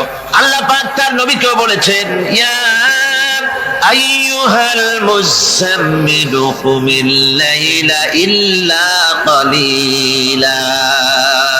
হে চাদর আচ্ছাদিত ব্যক্তি, রাত্রিকালে সালাতে দণ্ডায়মান থাকো, কিন্তু কম, সারা রাত জাগার দরকার নেই। একটা অংশ জাগো, যখন তুমি আমার জন্য কাঁদবে, আমার জন্য সেজদায় পড়ে থাকবে। রাসূল পাক সাল্লাল্লাহু আলাইহি সাল্লাম তাহাজ্জুদের নামাজি সেজদায় পড়ে থাকতেন, রাতে ঘন্টার পর ঘন্টা চলে যেতেছে। হযরত আয়েশা বলেন, আমি মনে করতাম সেজদায় এমন ভাবে রাসূল পড়েছেন আর ওঠেন না, আমার মনে হতো হুজুর বুঝি ইন্তেকাল করে গেছেন। আমি রাসূলের পায়ের আঙ্গুল ধরে আস্তে করে চাপ দিতাম, হুজুর তাতে একটু ব্যথা পেয়ে আঙ্গুল নাড়া দিতেন, তখন আমি মনে করতাম আল্লাহর নবী বিদায় হন নাই, বেঁচে আছেন। আবার কখনো দাঁড়িয়ে দাঁড়িয়ে নামাজের ভিতরে তেলাওয়াত করতে করতে রাত শেষ হয়ে যেত, আমার মনে হতো এই দাঁড়ানো থেকে হুজুর বুঝি আর রুকুতে যাবেন না। আবার যখন রুকুতে যেতেন মনে হতো এই রুকু থেকে আর বুঝি সেজদায় যাবেন না। আবার যখন সেজদায় যেতেন মনে হতো এই সেজদা থেকে রাসূল বুঝি আর উঠবেন না। সুবহানাল্লাহ। সাহাবায়ে কেরাম জিজ্ঞেস করতেন, হে রাসূল, হযরত আয়েশা জিজ্ঞেস করে, হে রাসূল, আপনি এত কাঁদেন কেন, এত ইবাদত করেন, এত রাত জাগেন? হযরত আয়েশা বলেছেন, আল্লাহর নবী দাঁড়িয়ে দাঁড়িয়ে তেলাওয়াত করতে করতে, দাঁড়িয়ে দাঁড়িয়ে নামাজ পড়তে পড়তে পাও মোবারক, কদম মোবারক এমন ভাবে ফুলে যেত, সকালবেলায় জুতার মধ্যে পাও ঢুকতো না। সুবহানাল্লাহ। এইভাবে রাসূল পাক কষ্ট করতেন। জিজ্ঞাসা করতে, এত ইবাদত কেন করেন? আপনার তো আগের পিছের সমস্ত গুনাহ আল্লাহ মাফ করেছেন, কোনো গুনাহ আপনার নাই, তবু আল্লাহ বলে দিয়েছেন নবী আপনার আগের পিছের সব মাফ, তারপরে এত কাঁদেন কেন? আল্লাহর নবী বলেছেন, ও সাহাবীরাও, আমার স্ত্রীরা শোনো, আমি কি আমার বান্দার, আমি আমার আল্লাহর শুকরগুজারকারী বান্দায় কি আমি পরিণত হব না? যে আল্লাহ আমাকে এত নিয়ামত দিয়েছেন, আমি কি সেই আল্লাহর শুকরগুজার হব না? রাসূলুল্লাহ এভাবে কাঁদতেন। সুতরাং প্রত্যেকটি মুসলমানকে রাতের বেলায় আল্লাহর দরবারে হাত তুলে কাঁদতে হবে, মোনাজাত করতে হবে, রব্বুল আলামিন, যে গুনাহ করেছি, আমি যত গুনাহ করেছি, আমাকে তুমি নেয়ামত যা দিয়েছো, এই নেয়ামত তুমি না দিলেও পারতে, তুমি দয়া করে দিয়েছো। এভাবে যদি মানুষ কাঁদে, আল্লাহ এই অপরাধ করেছি, অপরাধের কথা যদি স্মরণ করে আর কাঁদতে থাকে, আল্লাহ রব্বুল আলামিনের রহমত তার উপরে তখন পড়তে থাকে। আর এই তাহাজ্জুদ, গভীর রাতের কান্দাকাটি, এই জন্য আল্লাহ পাক বলেন, এর আসল ব্যাপারটা হলো ইন্না নাশিআতাল লাইলি হিয়া আশাদ্দু ওয়াতাআন ওয়া আকওয়ামু কিলা। আসল ব্যাপার হলো এই প্রকৃতপক্ষে রাতের বেলায় যে নামাজটা হয়, শয্যা ত্যাগ করে মানুষ যে নামাজ পড়তে দাঁড়ায়, এতে করে তার আত্মসংযমের ট্রেনিং হয়ে যায়, আল্লাহর সঙ্গে মহব্বত কায়েম হয়ে যায়। ইসলামী আন্দোলনের বিজয়ের জন্য কর্মীদের এটা সবচাইতে বড় ওষুধ। শুধু হরতালের প্রোগ্রাম দিয়া, শুধু মিছিলের প্রোগ্রাম দিয়া ইসলামী আন্দোলন বিজয় কোনো কালে হয় নাই আর হবেও না। এজন্য আন্দোলন যারা করে তাদেরকে গভীর রাত্রে উঠতে হয়, নফল রোজা রাখতে হয়, আর গভীর রাত্রে তেলাওয়াত করতে হয়, কাঁদতে হয় আল্লাহর কাছে, তা না হলে আন্দোলনের বিজয় হওয়া সম্ভব নয়। আমার বন্ধুগণ, আমরা জেনেছি ইতিহাসে আছে লাল সালু একটা বই পড়ানো হয়, কলেজে পড়ানো হয়, আপনারা নাম শোনেন নাই? এই বইটা আমাকে একজন প্রফেসর এই চট্টগ্রামের আমাকে দেখতে দিলেন, আমি দেখলাম। তার মধ্যে তিনি ইসলামের ব্যাপারে এত বিদ্বেষ ছড়িয়েছেন, এক জায়গায় তিনি লিখতে গিয়ে লিখেছেন, আমি পড়লাম, নিজে পড়েছি, যে দেশে যত টুপি দেখা যায়, জমিনে এত শস্য হয় না। এদেশে এই মোষ দাড়ি গোপ ওঠার আগেই কোরআন শরীফ হেফজ করা সারা, অথচ জমিনের শস্য নাই। জমিনের শস্য আর কোরআন শরীফ পড়ার সাথে তুলনা করে উপহাস করেছে রীতিমতো। একটা দুশ্চরিত্র খলনায়ককে দিয়ে সেখানে কোরআন হাদিসকে বিকৃত করার অপচেষ্টা চালানো হয়েছে। এরকম একটা নিকৃষ্ট বইকে তারা স্কুলে এবং কলেজে সেখানে পড়াশোনার ব্যবস্থা করে দিয়েছে। আর ইসলামের ব্যাপারে যদি কেউ গাইল দিতে পারে, তাহলে সে বইটাকে খুব সুনাম সুখ্যাতি করে বাজারে ছড়াবার চেষ্টা করা হয়, ঠিক কিনা? যে কবি, ওই আগেই বলেছি, যে কবি ইসলামের গাইল দিতে পারবে সে সবচেয়ে বড় কবি। যে সাহিত্যিক ইসলামকে খোসা দিয়া, কোরআনকে খোসা দিয়া কথা লিখতে পারবে, সে হলো শ্রেষ্ঠ সাহিত্যিক, ঠিক কিনা? আর এই খ্রিস্টান জগৎ, ইহুদি জগৎ, তারা ইসলামকে আর মুসলমানদেরকে গালাগালি করার জন্য সব সময় মুসলমান নামের কুলাঙ্গারদেরকে বেছে নেয়। যেমন নবুয়াতের উপরে হামলা চালাতে হবে, সেজন্য এই পৃথিবীর নিকৃষ্ট কাফের গোলাম মোহাম্মদ কাদিয়ানির মতো একটা নিকৃষ্ট কাফেরকে তারা বেছে নিয়েছে, জোরে কর নাউজুবিল্লাহ। তার নাম একটা মুসলমানই না।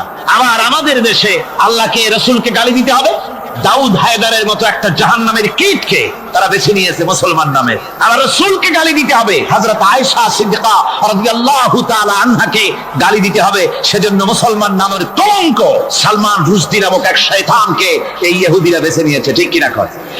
কিন্তু এখন সালমান রুশদি যাবা কোথায়? এখন সালমান রুশদির উপরে যিনি হুকুম হজ জারি করেছিলেন ইমাম খোমেনি বেঁচে নাই, কিন্তু তার হুকুম এখনো বেঁচে আছে।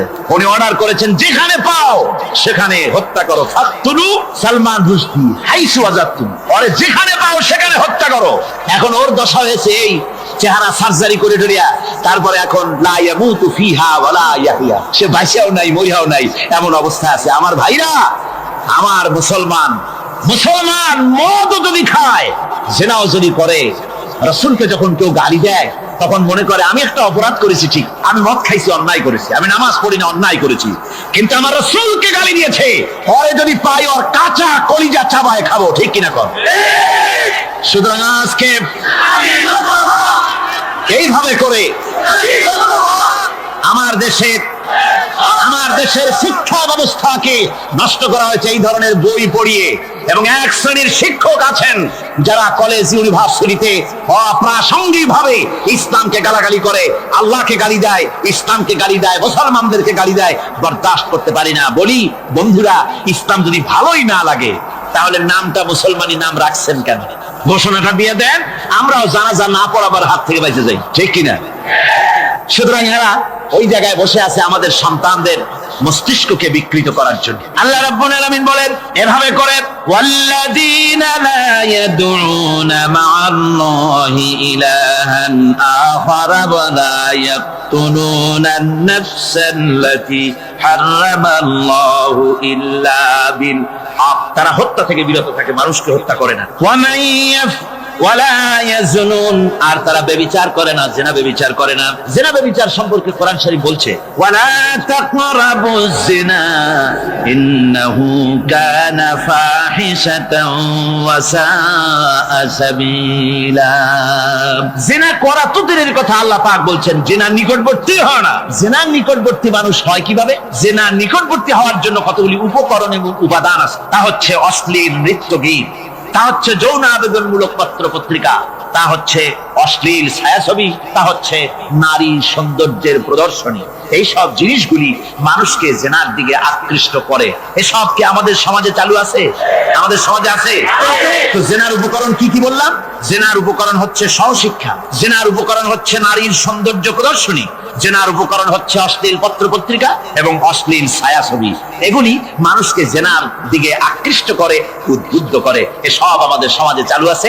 ব্যাঙ্গের ছাতার মতো ভিডিও ক্লাব চালু হয়েছে শহরের কোনায় কোনায়, রাস্তার মোড়ে মোড়ে, আর এ দিয়ে ছবি এনে মানুষ দেখতে থাকে আর চরিত্র নষ্ট হতে থাকে।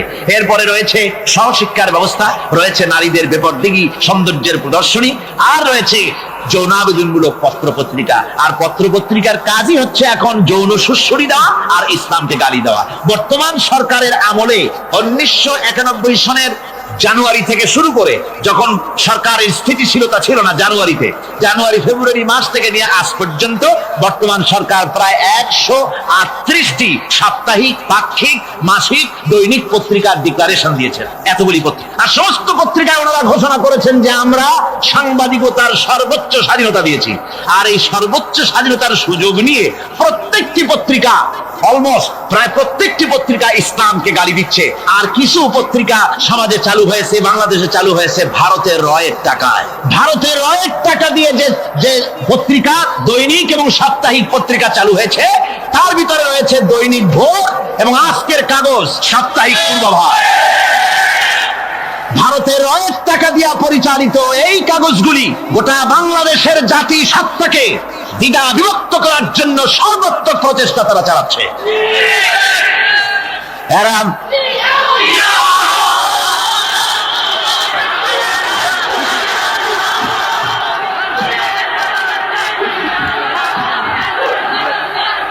আমার বন্ধুগণ, এ ধরনের একটানা প্রয়োজন হলে সব নাম আমরা তুলে ধরবো।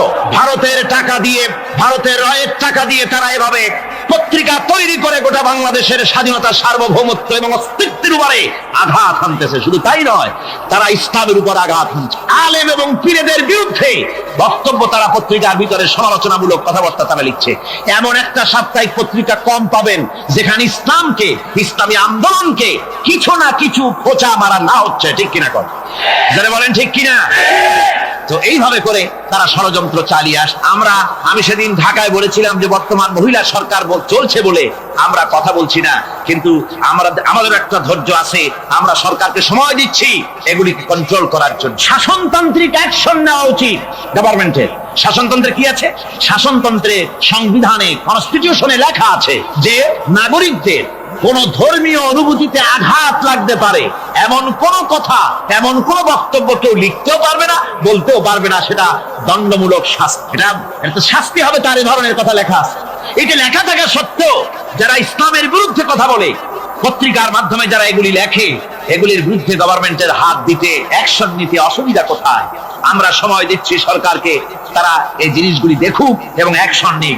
যদি তা না হয় তাহলে জনগণের তো ইসলামের, এদেশের মুসলমান বৃহত্তর জনসংখ্যা, জনগোষ্ঠী হচ্ছে মুসলমান। ইসলামের বিরুদ্ধে, তার আল্লাহর বিরুদ্ধে, রসুলের বিরুদ্ধে, মুসলমানদের সবচাইতে প্রিয় জিনিসগুলির বিরুদ্ধে কেউ যদি কথা বলে, মুসলমানেরা তা বেশি দিন বরদাস্ত করবেন।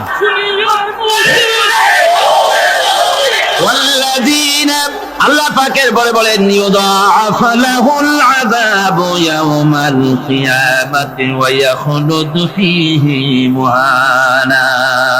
এই সব কাজ যারা করবে, আল্লাহকে বাদ দিয়ে যারা আল্লাহকে বাদ দিয়ে অন্যকে মাবুদ বলে ডাকবে আর হত্যা করবে, জিনা করবে, আল্লাহ বলেন তাদেরকে কিয়ামতের দিন পুনঃ আযাব দেওয়া হবে। আর তাদেরকে ওয়া ইয়াখলুদু ফীহি মুহানা, তারা বড় লাঞ্ছনার জীবন যাপন করবে, সেখানে লাঞ্ছনার সাথে তারা বসবাস করবে।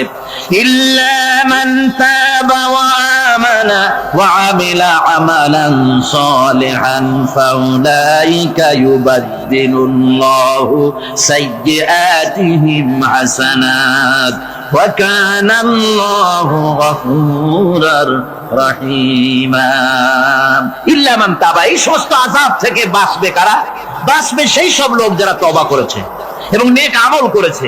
ফাউলাইকা ইউবাদদিলুল্লাহু সাইয়্যাতিহিম হাসানাত, আল্লাহ রাব্বুল আলামিন তাদের অন্যায় ত্রুটিপূর্ণ কাজগুলিকে ভালো দিয়ে বদলে দিবেন। সুবহানাল্লাহ ওয়া কানা আল্লাহু গফুরুর রহিমা, আর আল্লাহ পাক হচ্ছেন বড় ক্ষমাশীল এবং দয়াবান। এই সুসংবাদ তাদের জন্য যাদের জীবন নানা প্রকারের অপরাধে কলঙ্কিত করেছে যারা, এবং নিজেদেরকে সংশোধন করতে এখন ইচ্ছুক। জীবনে বহু গুনাহ করেছে, হারামি, বদমাশি, জিনা, ব্যভিচার করেছে, এখন জীবনকে সংশোধন করতে চায়। এদের জন্য আল্লাহ রাব্বুল আলামিন এই সাধারণ ক্ষমা ঘোষণা করেছেন, জেনারেল এমনেস্টি ঘোষণা করেছেন। সাধারণ ক্ষমা ঘোষণা করে দিলেন যে তোমরা এখনো যদি হেদায়েত হতে চাও, চূড়ান্ত ধ্বংস থেকে যদি বাঁচতে চাও, তাহলে আমি তোমাদের জন্য তওবার পথ খুলে রেখেছি।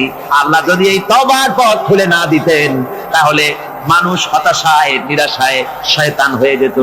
তার মানে আরো পাপ করত। যখন আর কোনো গুনাহ যখন মাফই হবে না, তখন আর কি করা যায়? আরো বেশি পাপের মধ্যে লিপ্ত হয়ে যায়। আমার ভাইরা, আল্লাহ রাব্বুল আলামিন মানুষের জন্য তওবা করার জন্য, গুনাহ মাফের জন্য দরজা খুলে রেখেছে। ইবনে জারীর তাবারীর একটি বর্ণনা এসেছে, হযরত আবু হুরায়রা রাদিয়াল্লাহু তাআলা আনহু তিনি বলছেন যে আমি ইশার নামাজ পড়ে মসজিদে নববী থেকে ইশার নামাজ পড়ে ঘরে আসতেছিলাম। ঘরে আসার সময় দেখি আমার দরজার কাছে একজন মহিলা দাঁড়ায়। সে আমাকে সালাম বললো, আমি তাকে তার সালামের জবাব দিয়ে ঘরের মধ্যে প্রবেশ করলাম। কিছুক্ষণ পরে মহিলা দরজায় নক করলেন। আমি দরজা খুলে জিজ্ঞেস করলাম কি চাও? তিনি বললেন যে আমি শয়তানের ওয়াসওয়াসায় পড়ে জিনা করেছি এবং এই জিনা করার পর আমি গর্ভবতী হয়েছি, এরপরে একটা সন্তান হয়েছে, আমি সেই সন্তানকেও মেরে ফেলে দিয়েছি। এখন আমার বাঁচার পথ, আমার এখন এই গুনাহ মাফ হওয়ার পথ। হযরত আবু হুরায়রা রাদিয়াল্লাহু তাআলা আনহু বলছেন যে অসম্ভব, তোমার এই গুনাহ মাফ হবে না। মহিলা তখন যাওয়ার সময় কাঁদতে কাঁদতে কপালে আঘাত করতে করতে যাচ্ছিল যে আরে শরীরের এই রূপ, এই যৌবন, এই সৌন্দর্য কি তৈরি হয়েছিল জাহান্নামের আগুনে জ্বলার জন্য? এইভাবে করে চিৎকার দিতে দিতে মহিলাটা। হযরত আবু হুরায়রা বলেন আমি সকালবেলায় আল্লাহ রাসূলের সঙ্গে ফজরের নামাজ আদায় করে আল্লাহ নবীকে ঘটনা শোনালাম, বললাম হে রাসূল আমি তো মহিলাকে এইরকম জবাব দিয়ে। হযরত আবু হুরায়রা দৌড়ে গেলেন, বললেন আমি ছুটতে লাগলাম এবং ভুল আমি কথা বলেছি। মহিলা তো হতাশ হয়ে গিয়েছে, তিনি খুঁজতে খুঁজতে মহিলাকে পেয়ে গেলেন। যে বলেন, ও মহিলা, আল্লাহর হাবিব তোমার সম্পর্কে এই কথা বলেছেন, তুমি যদি তওবা করো আল্লাহ রাব্বুল আলামিন তোমাকে মাফ করে দিবেন, আর তোমার দোষ ত্রুটিগুলির বিনিময় আল্লাহ তোমাকে নেক দিয়ে বদলায় দিবেন, তোমাকে আল্লাহ মাফ করবেন। মহিলা শোনা মাত্র আল্লাহু আকবার বলে চিৎকার মেরে সেজদায় পড়ে গেলেন। তিনি প্রাণ ভরে কাঁদলেন আর বললেন, আল্লাহ তোমার দরবারে শুকরিয়া আদায় করি যে আমার মতো গুনাহগারের জন্য তুমি যে তওবার দরজা খোলা রেখেছো। তিনি তার নিজের দাসীকে এবং তার বাচ্চাকে, কৃতদাসীকে আল্লাহ শকরার্থে মুক্ত করে দিলেন। আমার ভাইয়েরা, এভাবে করে যারা নাকি আল্লাহর দরবারে যারা এভাবে মাপ চায়, আল্লাহ পাক তাদেরকে মাফ করে দিবেন। তওবা করার জন্য রব্বুল আলামিন পথ খুলে রেখে দিয়েছেন। আবার অন্য হাদিসে এসেছে হযরতে রাসূল পাক সাল্লাল্লাহু আলাইহি ওয়াসাল্লামের কাছে এক বৃদ্ধ এসে বলেছিলেন, হে আল্লাহর নবী, আমি যত গুনাহ করেছি সমস্ত গুনাহ যদি দুনিয়ার মানুষকে ভাগ করে দেওয়া হয় তাহলে একযোগে সব মানুষকে তার ডুবাইয়া ছাড়বে, এত গুনাহ আমি করেছি। এমন কোন গুনাহ নাই যে আমি করি নাই। হে আল্লাহ রাসূল, আমার এই গুনাহ মাফ হবে না? আল্লাহর নবী বলেন, তুমি কি মুসলমান হয়েছো? লোকটি বলল, হুজুর আমি মুসলমান হয়ে গেছি। আশহাদু আল্লা ইলাহা ইল্লাল্লাহু ওয়াহদাহু লা শারীকা লাহু ওয়া আশহাদু আন্না মুহাম্মাদান আবদুহু ওয়া রাসূলুহু। পড়েন সবাই, আশহাদু আল্লা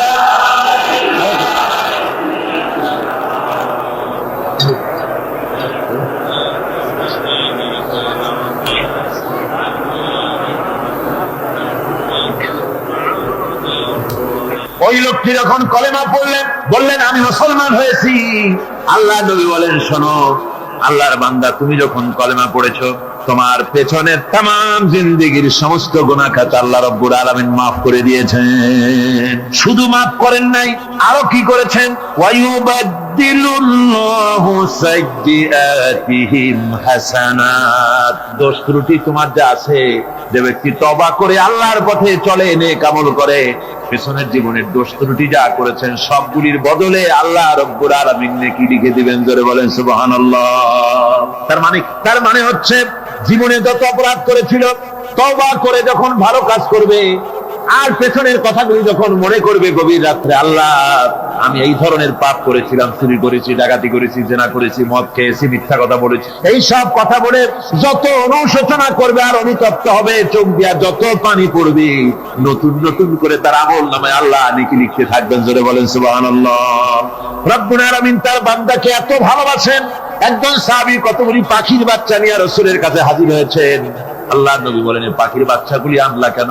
সাহাবী বলেন, হুজুর এই পাখির বাসাটা ভেঙে গিয়েছিল, বাচ্চাগুলি যখন ধরলাম ওর মা আমার মাথার উপরে ঠোকরাতে লাগলো, সে নিজের জীবনের মায়াকে উপেক্ষা করে বাচ্চাগুলিকে হেফাজত করার জন্য আমার উপরে ঝাঁপিয়ে পড়লো। আমি নিয়ে এসেছি এখানে, এই দেখুন ঘরের মধ্যে ঢুকেছে, এখানে ওই পাখিটা এসেছে। আমি রাসূলকে দেখাতে এলাম প্রাণী জগতে মায়ের সন্তানের প্রতি কত মায়া, সেটা দেখাতে এলাম। আল্লাহ নবী বলেন, ও সাহাবী, প্রাণী জগতে সন্তানের প্রতি মায়ের কতটুকু মহব্বত তুমি তাই আমাকে দেখাতে এসেছো। শোনো, এই প্রাণী জগতে সন্তানের প্রতি মায়ের যত মহব্বত, তার চাইতে লক্ষ কোটি গুণে বেশি মহব্বত বান্দার প্রতি আল্লাহ রাব্বুল আলামিনের। মহব্বতকে, করুণাকে, রহমতকে, ভালোবাসাকে 100 ভাগ করা হয়েছে। 100 ভাগ করে 99 ভাগ আল্লাহ নিজের কাছে রেখেছেন, আর একটা ভাগ তামাম পৃথিবীর প্রাণী জগতে আল্লাহ ছড়াই দিয়েছেন। একটা ভাগ দিয়েছেন সারা দুনিয়ার প্রাণী জগৎ। সেই একটা ভাগে এই শত সহস্র কোটি প্রাণীর মধ্যে যেটুকুন আমরা পাইছি, এতটুকুন মহব্বতে সন্তানের জন্য কলিজায়, সন্তানের কোনো অকল্যাণ হলে কলিজায় পানি থাকে না, সন্তানের কোনো অসুবিধা হলে বা মা বাপের কষ্ট হলে বা কারো কোনো কষ্ট হলে আমরা এই ধরনের আমাদের অবস্থা সৃষ্টি হয়ে যায়। এক ভাগ তামাম পৃথিবীর সমস্ত প্রাণী জগতে ছড়ায় দেওয়ার পর আমাদের অবস্থা যদি এই হয়, তাহলে 99 ভাগ রহমত যার কাছে, বান্দার প্রতি তার মহব্বত কতখানি। আমার বন্ধুগণ, রাসূল পাক সাল্লাল্লাহু আলাইহি ওয়াসাল্লাম বলেছেন, ও সাহাবীরা, একজন লোক উটের পৃষ্ঠে যাচ্ছিল কোথাও, উটের পৃষ্ঠে তার খাবার আছে, পানিও আছে, যেতে যেতে মরুদ্যানের মধ্যে সে বিশ্রাম করলো। ঘুমের থেকে জেগে দেখে উট নাই, খাবার নাই, পানিও নাই। বড় লোকটা কেমন পেরেশান হয়। সাহাবীরা বলেন, হুজুর উট হচ্ছে মরুভূমির জাহাজ, উট হারায় গেছে, টাকা পয়সা যা ছিল, খাদ্য খাবার ছিল, সব চলে গেছে, এর থেকে পেরেশানি তো আর কিছুই হয় না। হুজুর বলেন, লোকটা খানিকক্ষণ চিন্তা ভাবনা করতে করতে কিছুক্ষণ পর দেখলো উট ফিরে এসেছে, সমস্ত টাকা তার ওই খাদ্য আর পানীয় নিয়ে হাজির হয়ে গেছে। বলো কেমন খুশি হয় হুজুর? হযরত সাহাবীরা বলেন, হুজুর এর থেকে খুশি আর কি হতে পারে, লোকটার দিল তো ভরে যাবে। আল্লাহর নবী বলেন, ওগো সাহাবীরা, কোন বান্দা যদি আল্লাহর থেকে নাফরমান হয়ে যায়, নামাজ ছেড়ে দেয়, জিনা ব্যভিচার বদমাশি নাফরমানিতে যদি যখন লিপ্ত হয়ে যায়, উঠারা ব্যক্তি উট পাওয়ার জন্য যেমন পেরেশানি বোধ করে, আল্লাহ রাব্বুল আলামিন তার ওই নাফরমান বান্দার জন্য আল্লাহ রাব্বুল আলামিন ফিরে আসার জন্য আল্লাহ রাব্বুল আলামিন চান। বান্দা যখন নাফরমান বান্দা নিজের গুনাহ বুঝতে পেরে যখন সিজদায় পড়ে গিয়া কান্দে, রব্বুল আলামিন আমার গুনাহ মাফ করে দাও, এইভাবে যখন কাঁদতে থাকে, রব্বুল আলামিন আল্লাহর হাবিব বলেন, উঠা ব্যক্তি উঠ পেরে পড়ে, ওই ব্যক্তি যত খুশি হন। কোন নাফরমান বান্দা যখন সিজদায় পড়ে যায়, আল্লাহ রাব্বুল আলামিন এর চাইতে লক্ষ কোটি গুণে বেশি খুশি হয়ে যান। আল্লাহ পাক হচ্ছেন রহমান রহিম, গাফুরুর রহিম। পৃথিবীতে এমন কে আছে আপনি আমাকে বলেন? এমন কে আছে অপরাধ করবে না আর সে বলবে আয় তোরে মাফ করে দেই? বলেন এরকম আছে নাকি? কেউ বলেন আছে? এমন কি বাপ মা ছেলে অন্যায় করেছে, বাপ মার দিল চায় ছেলেটা যদি মাফ চাইতো বড্ড ভালো হতো, ওর সাথে প্রাণ ভরে কথা বলতাম, বুকের সাথে জড়িয়ে নিতাম, কিন্তু মুখ খুলে বলে না যে অপরাধ করেছিস মাফ চাইয়ে যা, এরকম বলে। মাও বলে না, বাপেও বলে না, কিন্তু একমাত্র মহান সত্য রব্বুল আলামিন বান্দা যখন গুনাহ করে আল্লাহ ডাকে, বান্দারে গুনাহ করেছিস ফিরে আয়, আমি তোরে মাফ করে দেব। গুনাহ করেছিস ফিরে আয়, জিনা করেছিস ফিরে আয়, মদ খেয়েছিস ফিরে আয়, মানুষ হত্যা করেছিস ফিরে আয়, কুফরি করেছিস ফিরে আয়, আগুন পূজা করেছিস ফিরে আয়, মাটি পূজা করেছিস, সূর্য পূজা করেছিস, যা করেছিস না কেন ফিরে আয়, আমাকে ডাক দে, আমি তোর জিন্দেগির গুনাহ আমি আল্লাহ মাফ করে দেব। এই জন্য আল্লাহ রাব্বুল আলামিনকে যখন কোন বান্দা একবার ডাকে, দিল থেকে কলিজা থেকে একটা ডাক যদি দেয় আল্লাহ, হাজার ডাকের তুলনায় একটা ডাক আল্লাহ কলিজা থেকে ডাক। এই ডাকটা কোথা থেকে? কলিজা থেকে। দিল সে जुबात निकलती है, असर रखती है, पर नहीं मगर ताकते परवास रखती है। অন্তর থেকে যে কথা বেরোয় তা প্রভাব বিস্তার করে।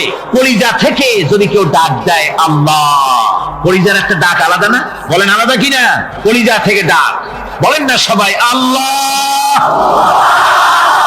কলিজা থেকে একটা ডাক যদি কেউ ভাবে আল্লাহকে ডাক দেয় আল্লাহ, আল্লাহ রাব্বুল আলামিন বান্দা যখন একবার ডাক দেয়, আল্লাহ তখন 70 বার লাব্বাইক বলেন, 70 বার সাড়া দিয়ে বলে, বান্দা কি চাও?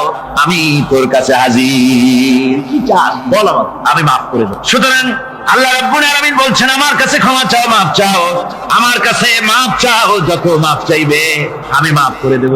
পৃথিবীতে এমন কেউ নাই যার কাছে বেশি চাইলে তিনি খুশি হবেন। আল্লাহ রাব্বুল আলামিন এমন এক সত্তা যার কাছে যত বেশি চাওয়া যাবে তিনি তত বেশি খুশি হবেন। হর হমেশা দেনে কো वो तैयार है, जो न मांगे उससे वो बेजार है। যত বেশি চাওয়া যায় আল্লাহর কাছে আল্লাহ তত খুশি হন, আর যে ব্যক্তি চায় না আল্লাহর কাছে আল্লাহ তার উপরে বেজার হয়ে যান। ওয়ামান তাবা ওয়া আমিলা সালিহান ফাইন্নাহু ইয়াতুবু ইলাল্লাহি মাতাবা। আর যারা তওবা করে, নেক আমল করে, তার আল্লাহর দিকে ফিরে আসে, যেমনটি তার আশা উচিত তেমন ভাবে সে আল্লাহর কাছে ফিরে আসে, তার মানে হলো তওবা মাফ, তওবা কবুল করার জন্য, গুনাহ মাফ করার জন্য পৃথিবীতে কেউ নাই। আছে কেউ? গুনাহ কি কেউ মাফ করতে পারে? দুনিয়ায় কেউ পারে? আকাশে কেউ পারে? আল্লাহ ছাড়া কেউ গুনাহ মাফ করতে পারে? যদি মানুষ তওবা করে, রব্বুল আলামিন বলেন সে এমন ভাবে তওবা করে আল্লাহর কাছে ফিরে এসেছে যেখানেই তার আসা উচিত, এই জায়গা ছাড়া আর তার কোনো যাওয়ার জায়গা নাই। সুতরাং সে জায়গা মতো এসেছে, অনুতপ্ত এবং অনুশোচনা করেছে। আল্লাহ পাক এ ধরনের অনুতপ্তকারী, অনুশোচনাকারীকে রব্বুল আলামিন ক্ষমা করে দিয়ে থাকেন। ওয়াল্লাযীনা লা ইয়াশহাদুনা আয-যুর ওয়া ইযা মাররু বিল-লাগবি মাররু কিরামা। আর যারা মিথ্যার সাক্ষ্য হয় না, রহমানের বান্দা তারা যারা মিথ্যার সাক্ষ্য হয় না, এটা হচ্ছে ষষ্ঠ বৈশিষ্ট্য। আর তারা কোনো অনর্থক, কোনো নিরর্থক কোনো কাজ যদি দেখে, ঘটনা দেখে, সেখান থেকে তারা শরীফ মানুষের মতো একেবারে নিতান্ত ভদ্র মানুষের মতো সেখান থেকে কেটে পড়ে। গান বাজনা হচ্ছে, নাটক হচ্ছে, অশ্লীলতা হচ্ছে, গালাগালি হচ্ছে, অনর্থক কোনো কাজ হচ্ছে, নিরর্থক কোনো অনুষ্ঠান কিছু একটা হচ্ছে, ওখান থেকে একটা ভদ্রলোকের মতো, যেমন কোন দুর্গন্ধময় জায়গা থেকে মানুষ যখন যায় নাকে রুমাল দিয়ে আস্তে করে সেখান থেকে পাশ কেটে চলে যায়, ঠিক কিনা? ঠিক ওইভাবে করে আল্লাহ পাক বলছেন আমার মুমিন বান্দারা এই ধরনের কোন অনর্থক নিরর্থক যে কাজের মধ্যে কোনো পরকাল নাই, আল্লাহ নাই, দুনিয়ার মানুষের স্বার্থ নাই, দেশের স্বার্থ নাই, রাষ্ট্রের স্বার্থ নাই, জনগণের স্বার্থ নাই, এই ধরনের সমস্ত গাল গপ্প নাটক উপহাস, এই ধরনের মজা, এই ধরনের অনুষ্ঠান যখন দেখে আমার মুমিন বান্দারা সেখানে দাঁড়ায় না।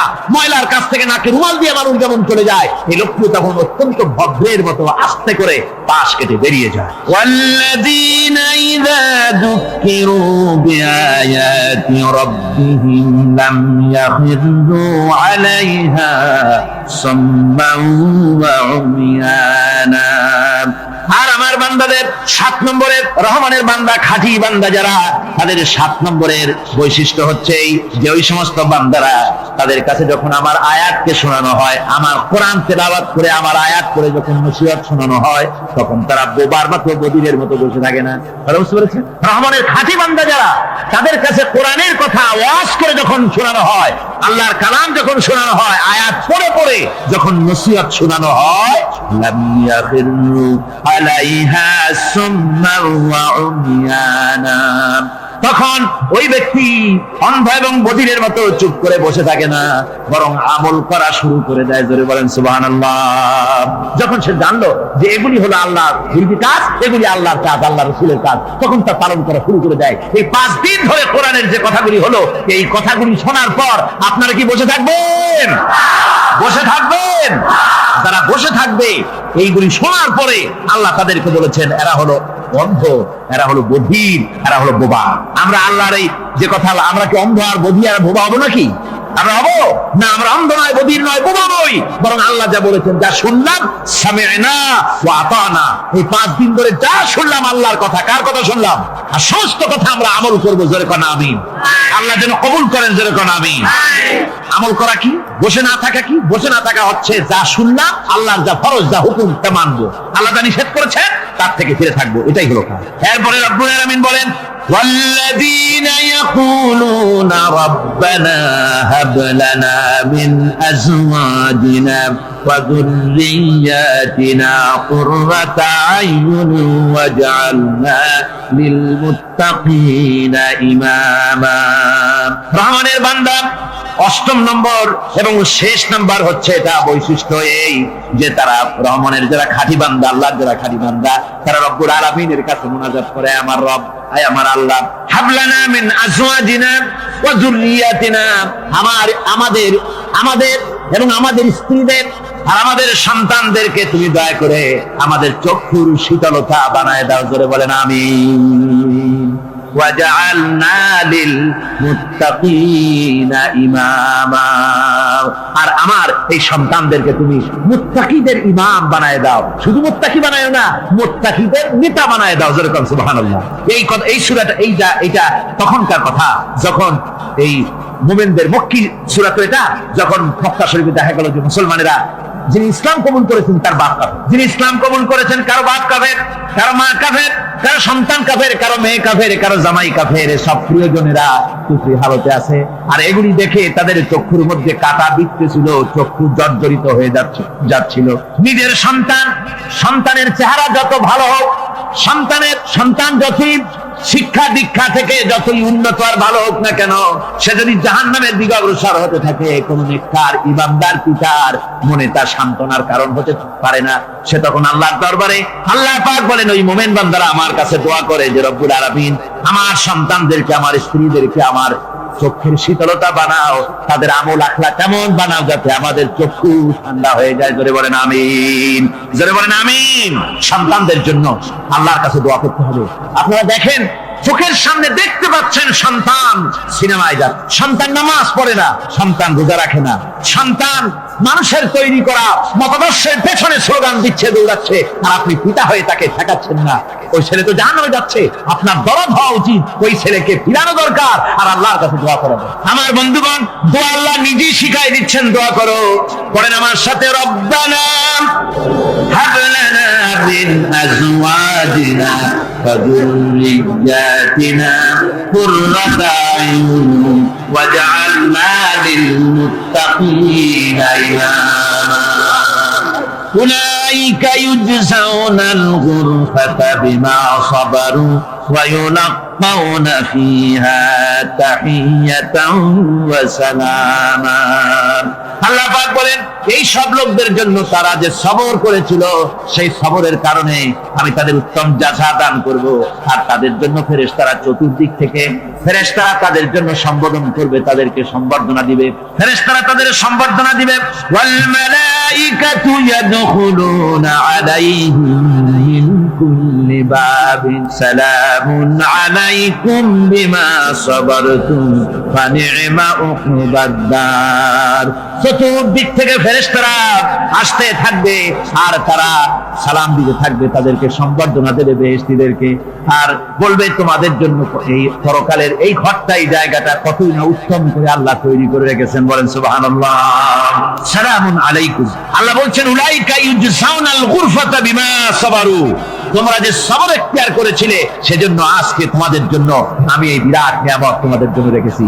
দ্বীনকে চালু করতে গেলে, ইসলামে আন্দোলন করতে গেলে বিপদ আসে, আর সেই বিপদে সবর এখতিয়ার করতে হয়। কত ভয় আসে, লোভ আসে, কত কিছু আসে, এগুলিকে উপেক্ষা করে যারা ইসলামী আন্দোলনের জন্য নফসের খায়েশকে, আরামকে হারাম করে দিয়ে আন্দোলনে যারা ঝাঁপিয়ে করতে পারে তাদের জন্য আল্লাহ পাক এই সমস্ত নিয়ামত রেখে দিয়েছেন। কুল মা ইয়াবাউ বিকুম রাব্বি লাউলা দুআউকুম ফাকাদ কাযযাবতুম ফাসাউফা ইয়াকুনু লিজামা। নবী আপনি এদেরকে বলেন, আপনি এই লোকগুলিকে বলেন যে তোমাদের ব্যাপারে আল্লাহর কি প্রয়োজন পড়েছে যদি তোমরা আল্লাহকে নাই ডাকো, আল্লাহর কাছে যদি দোয়া না করো, যদি হাত না পাতো, আল্লাহ কি যদি না ডাকো, তাহলে তোমাদের কি আল্লাহর দরকার? ফাকাদ কাযযাবতুম, তোমরা তো অস্বীকার করে চলছো। ফাসাউফা ইয়াকুনু লিজামা, খুব তাড়াতাড়ি করে তোমরা বুঝতে পারবে, এমন অবস্থা, এমন আযাব আসবে যে তখন তোমাদের প্রাণ বাঁচানোই দায় হয়ে পড়বে। আমার বন্ধুগণ, একটা মানুষের সাথে আর মানুষের সৃষ্টি আর পাথরও সৃষ্টি, পাথরও একটা মাখলুক, মানুষও মাখলুক। পাথরের সাথে মানুষের পার্থক্য কোথায়? পাথর আল্লাহর দরবারে হাত তুলতে পারে না, আল্লাহকে ডাকতে পারে না, মোনাজাত করতে পারে না।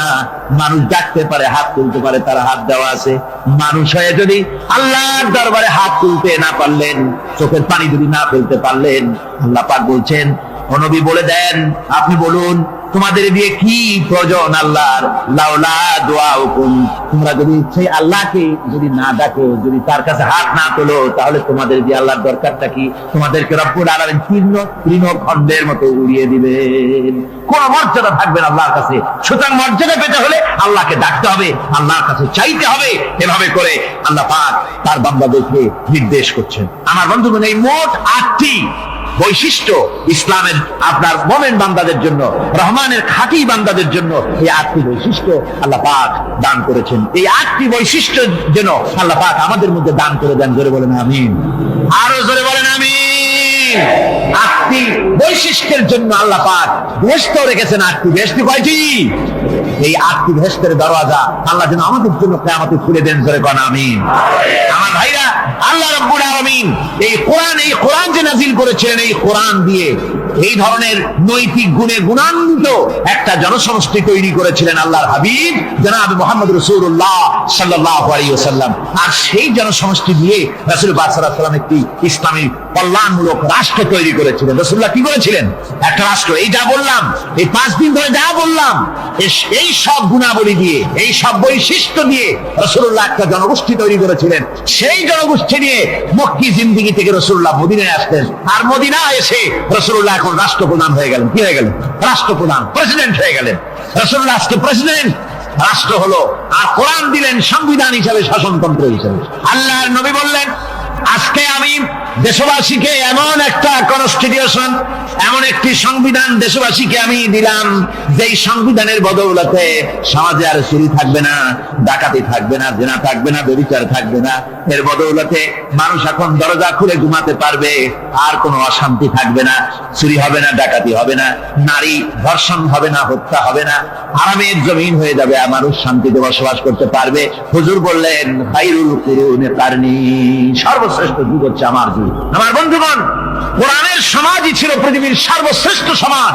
সেই সমাজ ব্যবস্থাকে আমরা ভুলে গিয়েছি। আজকে সমাজতন্ত্র ব্যর্থ হলো কেন? কমিউনিজম ব্যর্থ হলো কেন?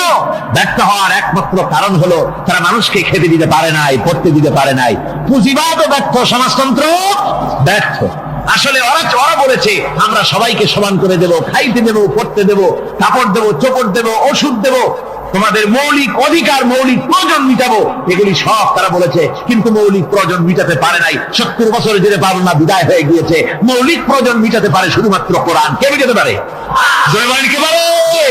কোরআন পারে মানুষের মৌলিক প্রয়োজন মিটাতে। তাই কোরআনে কারীমকে আল্লাহ রাব্বুল আলামিন অবতীর্ণ করলেন, আর কোরআন দিয়ে রাসূল পাক সাল্লাল্লাহু আলাইহি ওয়াসাল্লাম একটা সমাজ তৈরি করলেন। এমন সমাজ যেখানে রাষ্ট্রপ্রধানের পেট ফুলে উঠলো না খাইয়া, রাষ্ট্রপ্রধানের বিরাট বিল্ডিং উঠলো না, বিদেশে টাকা জমা হলো না। আজকে আমরা দেখি পৃথিবীতে কত জায়গায় রাষ্ট্রপ্রধান নিজের ছেলেবেলে নাই, হাওলাত করা ছেলে একটা, তাও যদি এত টাকা পয়সা বিদেশে জমা করে, তাহলে মানুষেরা মন্তব্য করে যদি নিজের ছেলে থাকতো তাহলে তো গোটা বাংলাদেশ বিদেশি ব্যাংকে জমা দিয়ে দিত। ইসলাম পৃথিবীতে এসেছে মানুষকে এমন 3 ঘন্টা, আর আমাদের পরীক্ষার, সমস্ত মানুষের পরীক্ষার সময়কাল হলো জন্ম থেকে শুরু করে মৃত্যু পর্যন্ত। এর মধ্যে বালেগ হওয়া পর্যন্ত সময়টা কনসিডারেবল, ক্ষমার যোগ্য। 15 বছর 12 বছর বালেগ হইতে যে কয় বছর লাগছে, এইটা যা করছেন, যা বলছেন সব মাফ। কিন্তু বালেগ হওয়ার পরের থেকে নিয়ে মৃত্যু পর্যন্ত যা যা করবেন, সমস্ত কাজের হিসাব আল্লাহর কাছে দিতে হবে। একটা প্রশ্ন করি আপনাদের কাছে, রাগ করবেন না তো? বলবেন যে কথা বলতে তো আপনি আসছেন, আমাদের দিয়ে খাটান কেন, এরকম চিন্তা করবেন না তো? প্রশ্নটা হচ্ছে এই, বলেন তো দেখি, পৃথিবীর মধ্যে সবচাইতে মূল্যবান জিনিস, দামি জিনিস কোনটা? হ্যাঁ, ইখতিলাফ হয়ে গিয়েছে, ইখতিলাফ হয়েছে। কেউ বলেছে যৌবন, কেউ বলেছে কোরআন, কেউ বলেছে ইসলাম। আর যারা বেশি বুদ্ধি রাখে তারা খামোশ, তারা কথা বলে নাই। কোনটা কইয়া কোন জ্বালা চুপ করে থাকেই ভালো। সব থেকে মূল্যবান জিনিসের নাম সময়। সব থেকে মূল্যবান জিনিসের নাম কি? এবার বলেন, এই পৃথিবীর মানুষ সব থেকে অপচয় করে কোন জিনিসে? সময়ে। সময়ের অপচয় আমরা যা করি। আমি সেদিন পুলিশ লাইনে আমার একটা বক্তব্য ছিল, কয়েক হাজার পুলিশ ছিল সেখানে, জুমার দিন। আমি বলছিলাম জুমার আগে তাদের সামনে, আজ আপনাদেরকে বলি, বাড়িতে আজকে রাত্রে ক্যালকুলেটর না থাকে, যদি কাগজ কলম হাতে নেন, জীবনের 15 বছর বাদ দেন, এখন আপনার বয়স এখন যা, এই বয়সে প্রতিদিন ওই যৌবন প্রাপ্তির পর থেকে নিয়ে এই পর্যন্ত প্রতিদিন টেলিভিশনের সামনে নাটক দেখার জন্য, সিনেমা দেখার জন্য, ন্যাশনাল জিওগ্রাফি দেখার জন্য, ডিসকভারি দেখার জন্য, স্পোর্টস দেখার জন্য প্রতিদিন কয় ঘন্টা টিভির সামনে আপনি বসেন। এরপরে আপনি এগুলিকে সপ্তাহে কয় ঘন্টা হয়, মাসে কয় ঘন্টা হয়, বছরে কয় ঘন্টা হয়। বয়স এখন আপনার 50 বছর, 15 বছর বাদ দেন, 35 বছর। হিসাব করেন কয় বছর আপনি টেলিভিশনের সামনে বসা ছিলেন। আমার কথা কি মাথায় ঢুকছে? কয় বছর টেলিভিশন আর সিনেমা হলে বসা ছিলেন? চায়ের দোকানে গল্প করতে গিয়ে, আড্ডা মারতে গিয়ে কতটা সময় নষ্ট করেছেন? রবীন্দ্রনাথ, যতীন্দ্রনাথ, যোগীনাথ, তারপরে আরো কি, এই যে শরৎচন্দ্র, এই সমস্ত এই নাম মনে আসলো। কবি, সাহিত্যিক, ঔপন্যাসিক, নাট্যকার, তাদের বইপত্র, গল্পের বই, ভূতের গল্প, এই সমস্ত গল্পের বই পড়িয়া জীবনে কতটা সময় নষ্ট করেছেন। সবগুলি এক জায়গায় করে সবগুলি এক জায়গায় করেন, এরপরে আপনার চোখ ছানা বড় হয়ে যাবে, দেখতে পাবেন আপনার জীবনের উল্লেখযোগ্য 35 বছরের কম করে হলেও 20 বা 25 বছর অপচয় হয়ে গেছে, নষ্ট হয়ে গেছে। ইন্না লিল্লাহি ওয়া ইন্না ইলাইহি রাজিউন। জীবনের সব থেকে মূল্যবান সময়গুলি নষ্ট করে ফেলেছি আমরা। আল্লাহ পাক বলেছেন পরীক্ষা নেওয়ার জন্যই এই পৃথিবীতে দিয়েছিলাম। এখন ওর পরীক্ষার, ছাত্রের পরীক্ষার সময় 3 ঘন্টা, রেজাল্ট আউট হবে এখন। আর আপনার আমার পরীক্ষা মৃত্যুতে, জন্ম থেকে শুরু মৃত্যু পর্যন্ত, কিন্তু রেজাল্ট এখানে আউট হবে না। রেজাল্ট আউট হবে কোথায়? কিয়ামতের দিন। কোথায় হবে? হতেই হবে কিয়ামতের দিন। সেদিন এই পৃথিবীতে যারা ভালো কাজ করবে, ভালো কাজের জন্য আল্লাহ পুরস্কার দিবে, আর মন্দ কাজ যারা করবে তাদের জন্য তিরস্কার তারা পাবেই। এই জন্য বিচার, কিয়ামত হওয়া, বিচার হওয়া, এটা বিবেকের দাবি, এটা জ্ঞানের দাবি। যারা বুদ্ধিজীবী দাবি করে কপাল পোড়া, এরা এটা বোঝে না, এদের মাথার মধ্যে এটা ঢোকে না। ঠিক কিনা বলে? প্রিয় ভাই সব, কিয়ামত হবে এবং কিয়ামতে আল্লাহর দরবারে আমাদের সকলকে উঠতে হবে, এতে কোনো সন্দেহের অবকাশ নাই। এবার দেখেন আল্লাহ পাক এবার যুক্তি দিয়ে বুঝাচ্ছেন। সুবহানাল্লাহ বলেন। তোমরা যারা বলো যে মরে যাব, পচে যাব, মাটির সাথে মিশে যাব, আবার জিন্দা হব কেমনে? আল্লাহ বলে কেমনে জিন্দা হবা বুঝাই। সুবহানাল্লাহ বলেন। আল্লাহ রাব্বুল আলামিন বলেন, আল্লাহুল্লাযী আরসালার রিয়াহা ফাতুসিরু সাহাবাত فسقناه إلى بلد ميت فأحيينا به الأرض بعد موتها كذلك النشور। আল্লাহ পাক বলেন, লক্ষ্য করে দেখো, সমুদ্রের লবণাক্ত পানিগুলি বাষ্পীয় আকারে মেঘমালায় পরিণত করে দেই, আর বাতাসকে হুকুম করি মেঘটাকে টেনে নিয়ে যাও অমুক জায়গায়। আল্লাহ যেখানে বৃষ্টি দিতে চান, বাতাস মেঘকে ঠেলে নিয়ে সেখানে নিয়ে আসে। বৃষ্টির পানিগুলি পড়ল। আল্লাহ পাক বলেন, আকাশের সেই বৃষ্টির পানি দিয়া মরা জমিনকে আমি জিন্দা করে দিলাম। ফাআহিয়ানা বিহিল আরদা বাদা মাউতিহা। এই মৃত্যু জমিনকে আমি জিন্দা করলাম, সেখানে তুমি বীজ বপন করলে, সেই বীজগুলি, বীজের মাথা ফাটাইয়া চারাগুলি কে বাড়ি করে দিল? মাটির আস্তরণ, মাটির আস্তরণের মধ্যে কদুর বিচি, লাউর বিচি। আপনারা কদু কর না লাউ বলেন? যেটাই হোক, বুঝলেই হইল, কদু অথবা লাউ একই কথা। অথবা যে কোনো শাক সবজি, উদ্ভিদ, এর চারা, এর বীজ মাটিতে দেওয়া হলো, মাটিটা ফেটে চারা, যে পাতা দুটো বেরিয়ে আসলো, এই পাতা কি শক্ত না নরম? তাহলে মাটিটা ফাটাইয়া পাতা দুটো বাইর করে দিল কে? সুবহানাল্লাহ বলে। মরা জমিন থেকে, মরা জমিনে বৃষ্টির পানি দিয়ে জমিনটাকে জিন্দা করে তার ভিতর থেকে আমি এভাবে করে জিন্দা করি, উদ্ভিদগুলিকে জিন্দা করে দেই। ঠিক একইভাবে কাযালিকান নুশুর, এইভাবে করে কিয়ামতে তোমাদেরকে উঠানো হবে। সুবহানাল্লাহ। লাল শাক দেখছেন? লাল শাক খান না আপনারা? বিচিগুলো ছোট ছোট, বিচিগুলি ছড়ায় দেন, দেখবেন কয়েকদিনের মধ্যে মাটির থেকে সব উদ্গত হয়ে যাবে। আল্লাহ পাক এই পৃথিবীতে আমাদের সৃষ্টি করেছিলেন, কবরের মধ্যে আমরা চলে যাব। সেই কবর কি, হাসর কি, ইত্যাদি বলবো ইনশাআল্লাহ ধীরে ধীরে।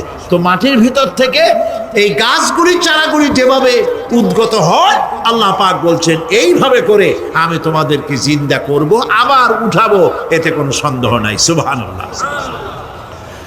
রব্বুল আলামিন দৃষ্টান্ত দিয়ে বুঝাচ্ছেন, আলাম ইয়াকুনু ফাতাম মিন মানিয়্যিন ইউমনা সুম্মা কানা আলাকাতান ফাখালাকা ফাসাওয়া فجعل منه الزوجين الذكر والأنثى আল্লাহ পাক বলেন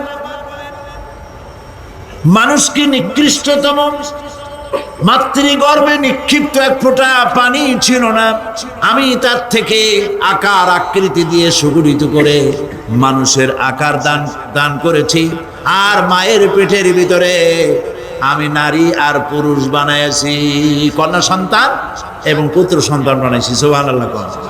এখন মানুষে কয় যে আমরাও পারি, এই যে ক্লোনিং সিস্টেম একটা শুরু হয়েছে, শুনছেন আপনারা? কথা না কইলে বুঝি কি ক্লোনিং পদ্ধতি। এটি ক্লোনিং পদ্ধতি বিজ্ঞানীরা যারাই কাজটা করতেছে তারা বিশ্ব সভ্যতাকে বিনষ্ট করার একটি মারাত্মক কাজে তারা হাত দিয়েছে।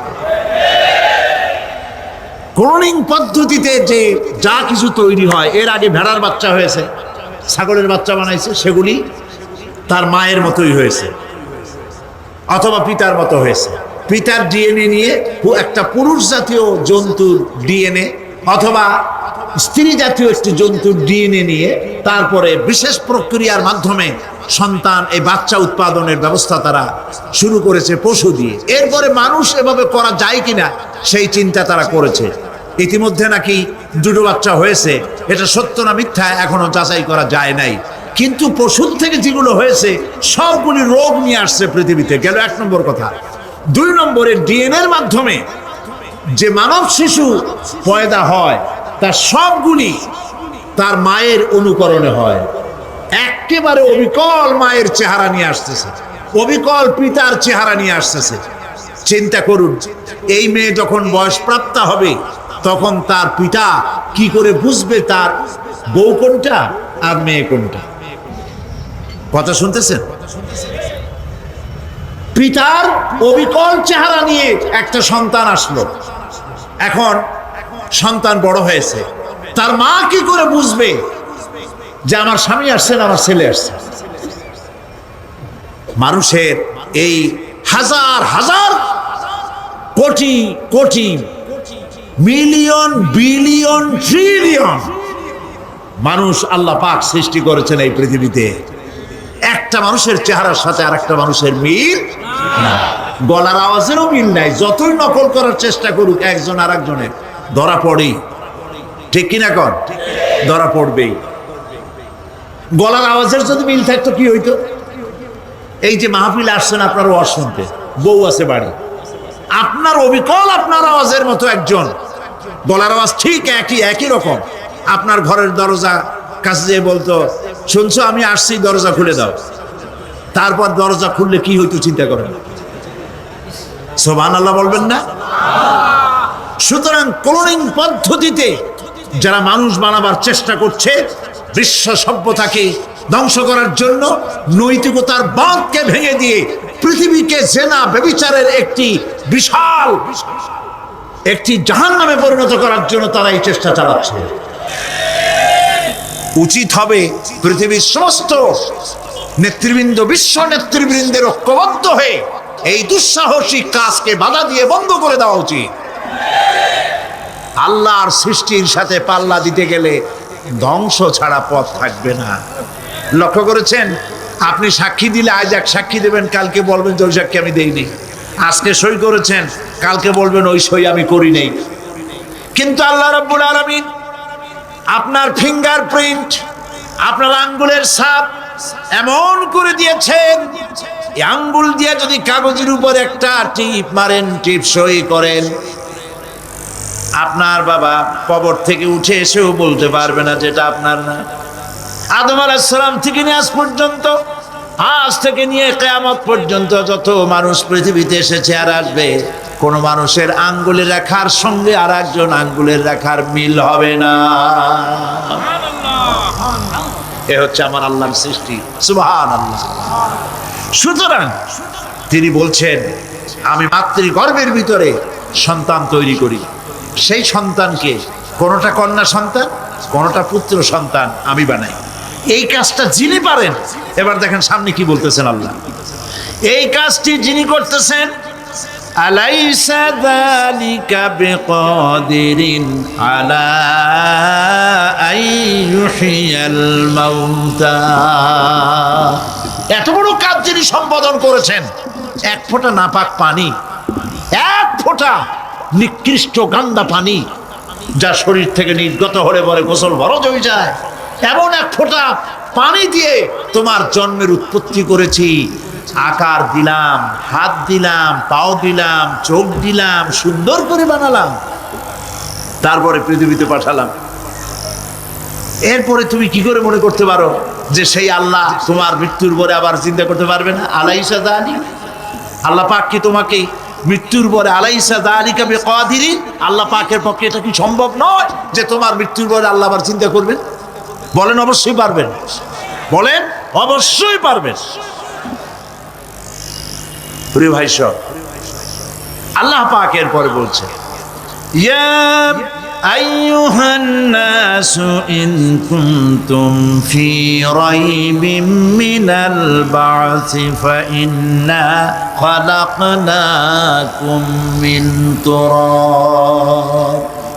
হে মানব সকল, যদি সন্দেহ হয় যে আমি তোমাদের পরকাল সম্পর্কে, যদি পুনরুত্থান সম্পর্কে যদি তোমাদের সন্দেহ হয়, জানা থাকা উচিত আমি তোমাদেরকে মাটি দিয়ে সৃষ্টি করেছি, মাটির উপকরণ দিয়ে সৃষ্টি করেছি। এই মাটির সাথে মিশে যাবা, আবার উঠানো হবে। মাটিতে কবরের মধ্যে মুর্দা রাখার সময় কি বলি আমরা? মিনহা খালাকনাকুম ওয়া ফিহা নুঈদুকুম। পড়েন সবাই, মিনহা খালাকনাকুম ওয়া ফিহা নুঈদুকুম ওয়া মিনহা নুখরিজুকুম তারাতান উখরা। মাতৃগর্ভের ভিতরে মানুষকে আল্লাহ রাব্বুল আলামিন হাত পাও চক্ষু কর্ণনাসিকা দিয়ে সুন্দর করে মায়ের পেটের ভিতরে বানায়া এই পৃথিবীতে আল্লাহ পাক পাঠায় দেন। আর আল্লাহ পাক বলেন, সুম্মা নুখরিজুকুম তিফলা, বাচ্চার আকারে মায়ের পেট থেকে বের করে দিলাম। যে আল্লাহ রাব্বুল আলামিন এইভাবে করে তোমাদেরকে সৃষ্টি করেন। যালিকা বিআন্নাল্লাহা হুয়াল হক। জেনে রাখো, এই সব কিছু এই জন্যই ঘটে যেহেতু আল্লাহ রাব্বুল আলামিন, আল্লাহ তাআলা মহা সত্য। তিনি যা বলেন তাও সত্য, তার কথার মধ্যে কোনো রকমের বৈপরীত্য নাই। ব্যারোমিটার যন্ত্র আছে, যে যন্ত্রের মাধ্যমে আবহাওয়া মাপা হয়। বৃষ্টি হবে কি হবে না, ঝড় হবে কি হবে না, জলোচ্ছ্বাস হবে কি হবে না, এগুলি ব্যারোমিটার যন্ত্র দিয়া, আবহাওয়া মাপা যন্ত্র দিয়ে তারা মাপে। কিন্তু আপনারা কি কখনো শুনেছেন যে রেডিও টেলিভিশনে বলা হয়েছে সন্দ্বীপ, কুতুবদিয়া, হাতিয়া, সেন্ট মার্টিন এবং বাঁশখালী, আর কি কোন দু একটার নাম, কক্সবাজার, পতেঙ্গা ইত্যাদির উপর দিয়ে 280 মাইল স্পিডে ঝোড়ো হাওয়া প্রবাহিত হবে।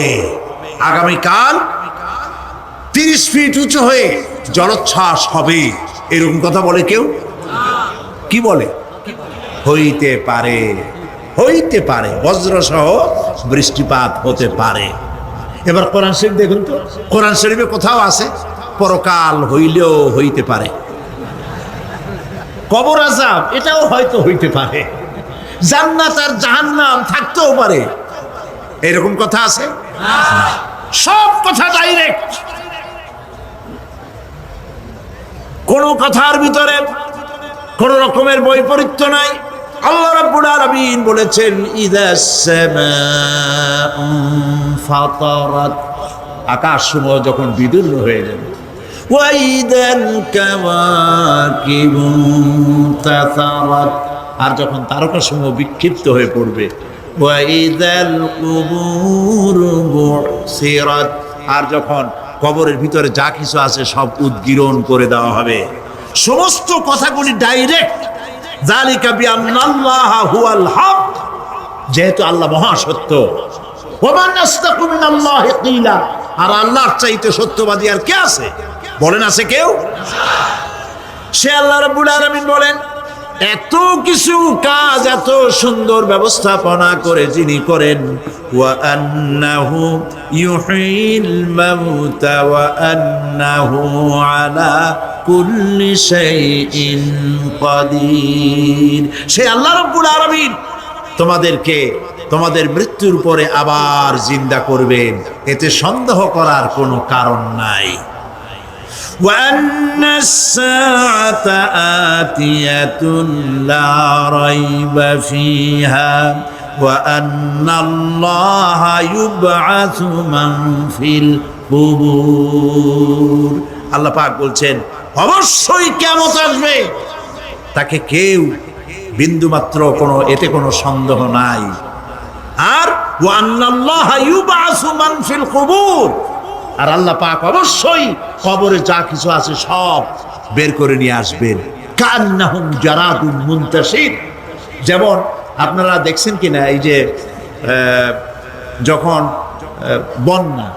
বন্যা বলে, পানি টানি যখন ওঠে বন্যা না কি বলে, তুফান, বন্যা ইত্যাদি যখন হওয়ার সম্ভাবনা হয়, তখন মাটি থেকে, গ্রাম্য পরিবেশে দেখা যায় মাটি থেকে পোকামাকড়গুলি এভাবে উঠতে থাকে। দেখছেন না আপনারা? দেখছেন কিনা? পাখাওয়ালা পিঁপড়াগুলি এইভাবে সব উঠতে থাকে। কান্নাহুম জারাদুন মুনতাশির, এইভাবে করে পোকামাকড় পতঙ্গগুলি যেভাবে মাটি থেকে উদ্গত হতে থাকে, সমস্ত খবরগুলি থেকে মানুষগুলি এভাবে উদ্গত হয়ে যাবে।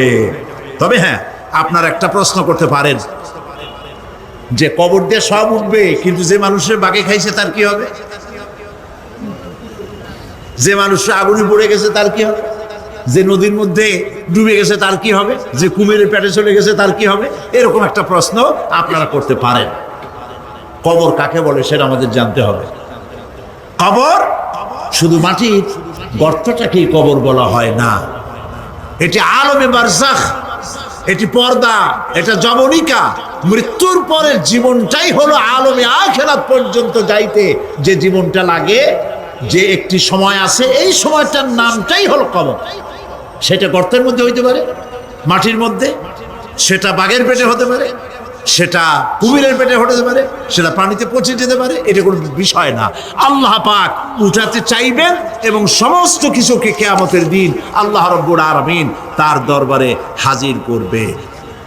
তাহলে আমরা বুঝতে পারলাম যে কিয়ামত যে হবে এই ব্যাপারে কোনো সন্দেহের অবকাশ নাই। এখন ওই কিয়ামতের দিন আল্লাহ রাব্বুল আলামিন আমাদের বিচার নেবেন, হিসাব করবেন। দুনিয়ায় যে পরীক্ষা দিয়েছিলাম, এই পরীক্ষায় যদি কেউ একবার ফেল করে, আর একবার পরীক্ষা দিয়ে পাশ করার সুযোগ আছে। আরো একবার যদি ফেল করে, আবার পরীক্ষা দিয়ে পাশ করার সুযোগ আছে। 10 বার পরীক্ষা দিবেন, 10 বার ফেল করবেন। 100 বার পরীক্ষা দিবেন, 100 বার ফেল করবেন, তারপরেও আবার পরীক্ষা দেওয়ার সুযোগ আছে। কিন্তু কিয়ামতের ময়দানে যদি কোনো মানুষ তার জীবনের পরীক্ষায় যদি ফেল করে, দ্বিতীয়বার পরীক্ষা দিয়া পাশ করার আর কোনো সুযোগ নাই। এই পৃথিবীতে জজ কোর্টে কেউ হেরে গেল, হাইকোর্টে আপিল করার সুযোগ আছে। হাইকোর্টে যদি হেরে যায়, সুপ্রিম কোর্টে কেস করে জেতার সুযোগ আছে, আপিল করার সুযোগ আছে। সুপ্রিম কোর্টেও হেরে গেল, প্রেসিডেন্টের কাছে জীবন ভিক্ষা চাওয়া যাইতে পারে। কিন্তু কিয়ামতে আখিরাতে আদালতে ওই জায়গায় মানুষ যদি একবার তার জীবনের মামলায় হেরে যায়, দ্বিতীয়বার আপিল করার আর কোনো জায়গা নাই।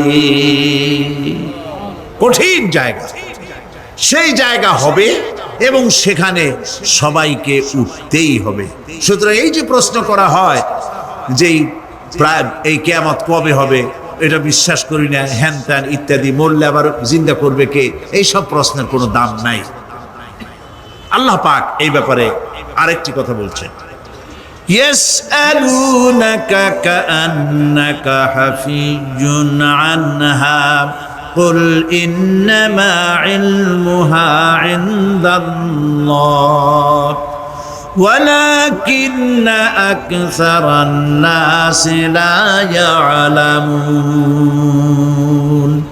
হে নবী, এরা আপনার কাছে এই প্রশ্নটা করে এইভাবে যে কিয়ামত কবে আসবে, মনে হয় যেন আপনি এটা জানেন। এই ইলম কিয়ামত কবে হবে মনে হয় যেন আপনি এটা জানেন, সেই জন্য তারা এই প্রশ্নটা করছে। আসলে কুল ইন্নামা ইলমুহু ইনদাল্লাহ, কিয়ামত কবে হবে এটা কে জানেন? ওয়ালাকিন্না আকসারান নাস লা ইয়ালামুন, অবশ্যই অধিকাংশ মানুষের এইটা জানে না কিয়ামত কবে হবে, এটা একমাত্র আল্লাহ পাক জানেন।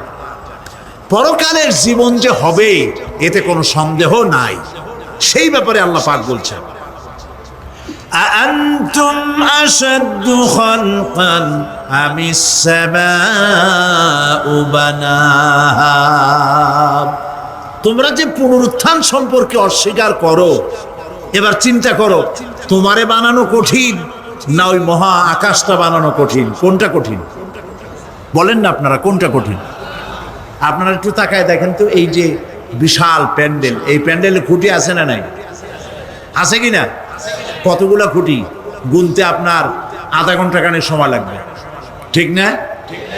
এই একটা প্যান্ডেল বানাতে যদি এতগুলি খুঁটি লাগে, তাহলে বিশাল আকাশে যদি এইরকম খুঁটি লাগতো আকাশটারে ঝুলাই রাখার জন্য, তাহলে চিন্তা করেন তো খুঁটির জ্বালায় গাড়ি টাড়ি চালানো যাইতো? আছে কোনো খুঁটি? জোরে বলেন আছে? নাই।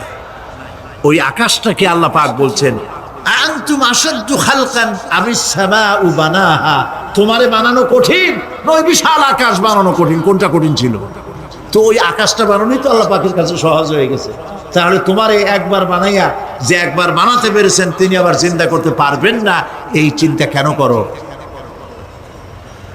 আল্লাহ রাব্বুল আলামিন কোরআনে কারীমের ভিতরে পরিষ্কার করে বলেছেন, ওরা বলে কাফের বেঈমানেরা বলে ক্বালা মাইয়ুশিল ইযামা ওয়া হিয়া রামীম, আমাদের হাড় গোড় যখন পচে যাবে গলে যাবে কে আমাদের চিন্তা করবে?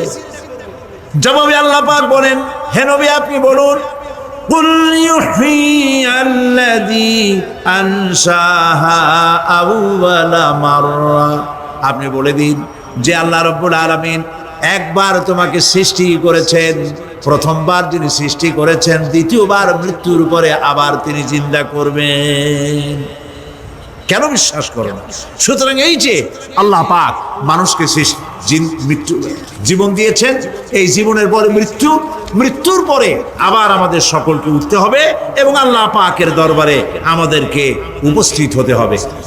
এই কথাগুলি যারা অস্বীকার করে, পরকাল যারা মানে না, তাদের সম্পর্কে আল্লাহ পাক বলছেন ওয়াল্লাযীনা কাযযাবু বিআয়াতিনা ওয়া লিকাইল আখিরাতি হাবিতাত আমালুহুম, আল্লাহ পাক বলেন যারা পরকালকে অস্বীকার করেছে, আখিরাত যারা মানে না, তাদের জিন্দেগীর সকল আমলগুলিকে আল্লাহ পাক বরবাদ করে দিবেন। পরকালের বিশ্বাসের উপরে ভিত্তি করেই মানুষের চরিত্র ভালো হইতে বলেন পারে। একটা দৃষ্টান্ত দেই, একটা দৃষ্টান্ত। এই যে যারা চুরি করে, ডাকাতি করে, সন্ত্রাস করে মানুষ মারে, এখন তো আল্লাহর রহমতে সন্ত্রাস বন্ধ হয়েছে, হয় নাই? হয়েছে কিনা? সন্ত্রাস বন্ধ হয়েছে, আলহামদুলিল্লাহ বলে। এই সন্ত্রাসগুলি করে কি জন্যে? এদের ধারণা নাই যে আল্লাহ পাক আমাদেরকে উঠাইতে পারবে, আমাদের মৃত্যু হবে, পরকালের চিন্তা নাই বলেই তারা এই কাজটা করে। চাঁদাবাজি, মাস্তানি, কে আপনাকে ঠেকাবে? পুলিশের ভয় আপনি ঘুষ নেবেন না, পুলিশে দেখে ফেলবে। অথবা কোন পুলিশ মনে করলো যে আমার ঊর্ধ্বতন অফিসার তো দেখেন আমি ঘুষ নেই। এরা যাতে অন্যায় না করে, অফিসাররা, গভর্নমেন্টের লোকেরা অন্যায় না করে, জনগণ অন্যায় না করে, সেই জন্য এন্টি করাপশন ডিপার্টমেন্ট রাখা হয়েছে, দুর্নীতি দমন বিভাগ। দুর্নীতি যাতে না করে সেই জন্য দুর্নীতি দমন বিভাগ। দুর্নীতি দমন বিভাগ যেন দুর্নীতি না করে সেই জন্য এন্টি করাপশন। এখন দুর্নীতি যাতে না হয়, ওই দমন বিভাগের দুর্নীতি বন্ধ করার জন্য যারাই বানানো হলো, তারাও যাতে আবার দুর্নীতি না করে সেই জন্য এন্টি করাপশন। কত এন্টি বানাবেন? কোন ঠিকাইতে পারবেন না, ঠেকাতে পারবেন না। পুলিশ দিয়া, বিডিআর দিয়া, আর্মি দিয়া পিটাইয়া, ঠ্যাঙ্গাইয়া, মাইরের স্রোতে লুলা বানাইয়াও মানুষের চরিত্র ভালো বানাইতে পারবেন না। মানুষের চরিত্র কেমনে ভালো বানানো হবে? 5 কোটি টাকা বলে যে হুজুর অমুক অফিসার খুব ভালো, টাকা পয়সা খায় না। আরে ভাই, কত খায় না তাই কর, কদ্দুর হইলে খায়, এরকম লোকও আছে। তবে হ্যাঁ, আল্লাহর মেহেরবানি ভালো অফিসারও আছে, আলহামদুলিল্লাহ বলে। আমাদের দেশে ভালো অফিসার, জোরে কন আলহামদুলিল্লাহ বলে। সেই জন্য রাতের আধারে কোটি কোটি টাকার অফার আসছে, কেউ দেখে না। এইখান থেকে, এই টাকার খাওয়া থেকে, অথবা জেনা করা থেকে, অথবা মদ পান করা থেকে গোল্ডেন অপরচুনিটি, সুযোগ আসছে। জেনা করা যায়, মদ খাওয়া যায়, টাকা নেওয়া যায়, অবৈধ টাকা। এই অপরাধ থেকে বাঁচাতে পারে একমাত্র পরকালের জবাবদেহিতা,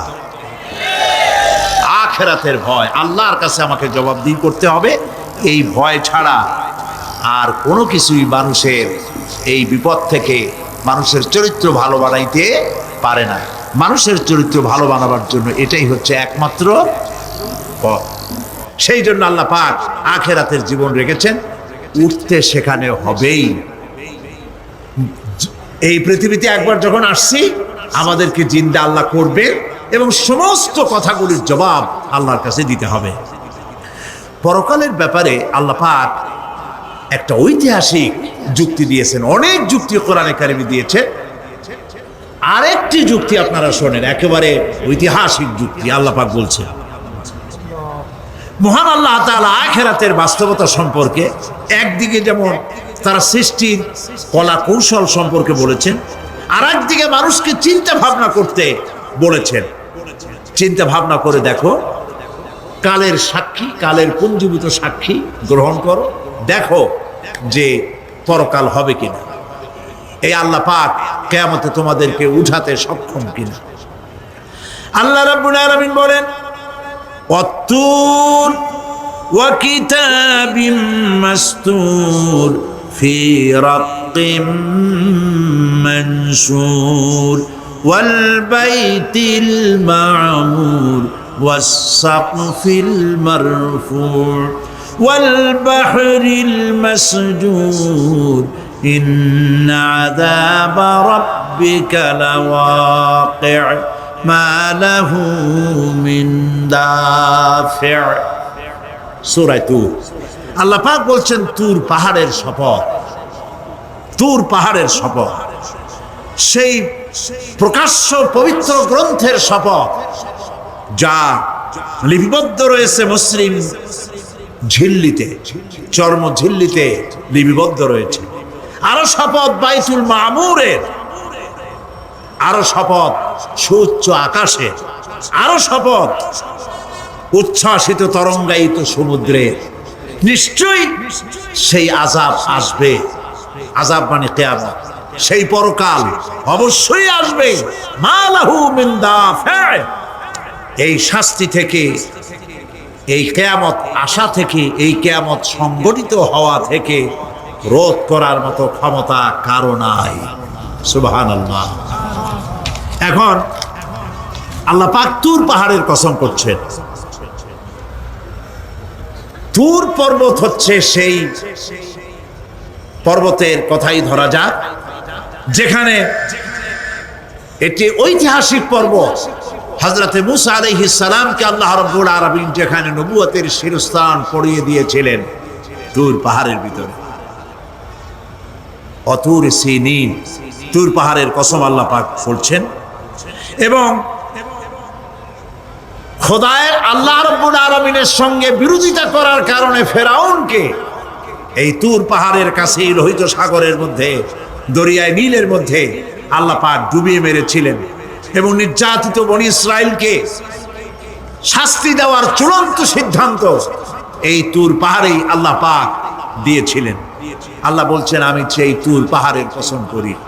ওয়া কিতাবিম মাসতুর, এবং পবিত্র গ্রন্থের শপথ, যেই গ্রন্থগুলি নাজিল হয়েছে নবীদের উপরে, ইনজিল, তাওরাত, জাবুর, কোরআন, এই কিতাবগুলির কসম করি। সুবহানাল্লাহ। কোরআনের কসম করি, আল্লাহ পাক বলছেন এই কিতাবগুলির কসম করছি, তুর পাহাড়ের কসম করছি, কিতাবগুলির কসম করছি, ওয়াল বাইতুল মামুর, আর বাইতুল মামুরের কসম করছি। সেটা কি? আকাশের প্রত্যেকটি আকাশে একটি করে বাইতুল মামুর আছে। ওই আকাশের ফেরেশতারা এই বাইতুল মামুরকে কেন্দ্র করে আল্লাহ রাব্বুল আলামিনকে সিজদা দেয়। আল্লাহ পাক হযরত আদম আলাইহিস সালামকে বলেছিলেন একটি ঘর বানাও, বাইতুল মামুরের নিচে বানাও। তিনি বললেন আমি তো জানি না বাইতুল মামুর কোথায়। হযরতে জিবরাইলকে পাঠানো হলো, বাইতুল মামুর আকাশের যেখানে আছে ঠিক সেই সোজা বর্তমানে মক্কা শরীফে যে কাবা শরীফ যা আছে অবিকল আল্লাহ পাকের আকাশে বাইতুল মামুর যেখানে, তার সরাসরি নিচেই কাবা শরীফ স্থাপিত হয়েছে। আল্লাহ রাব্বুল আলামিন বলছেন আমি এই বাইতুল মামুরের কসম করছি। এরপরে আল্লাহ পাক বলছেন যে ফেরেশতারা যে বাইতুল মামুরকে তাওয়াফ করে এবং আল্লাহ পাকের ইবাদত করে, সেই বাইতুল মামুরের কসম। ওয়াস-সাকফিল মারফু, সুউচ্চ আকাশের কসম। এই আকাশ আল্লাহ পাক সৃষ্টি করেছেন বিগাইরে আমাদিন, কোন রকমের কোন খুঁটি ছাড়াই। সুবহানাল্লাহ বলি আমরা।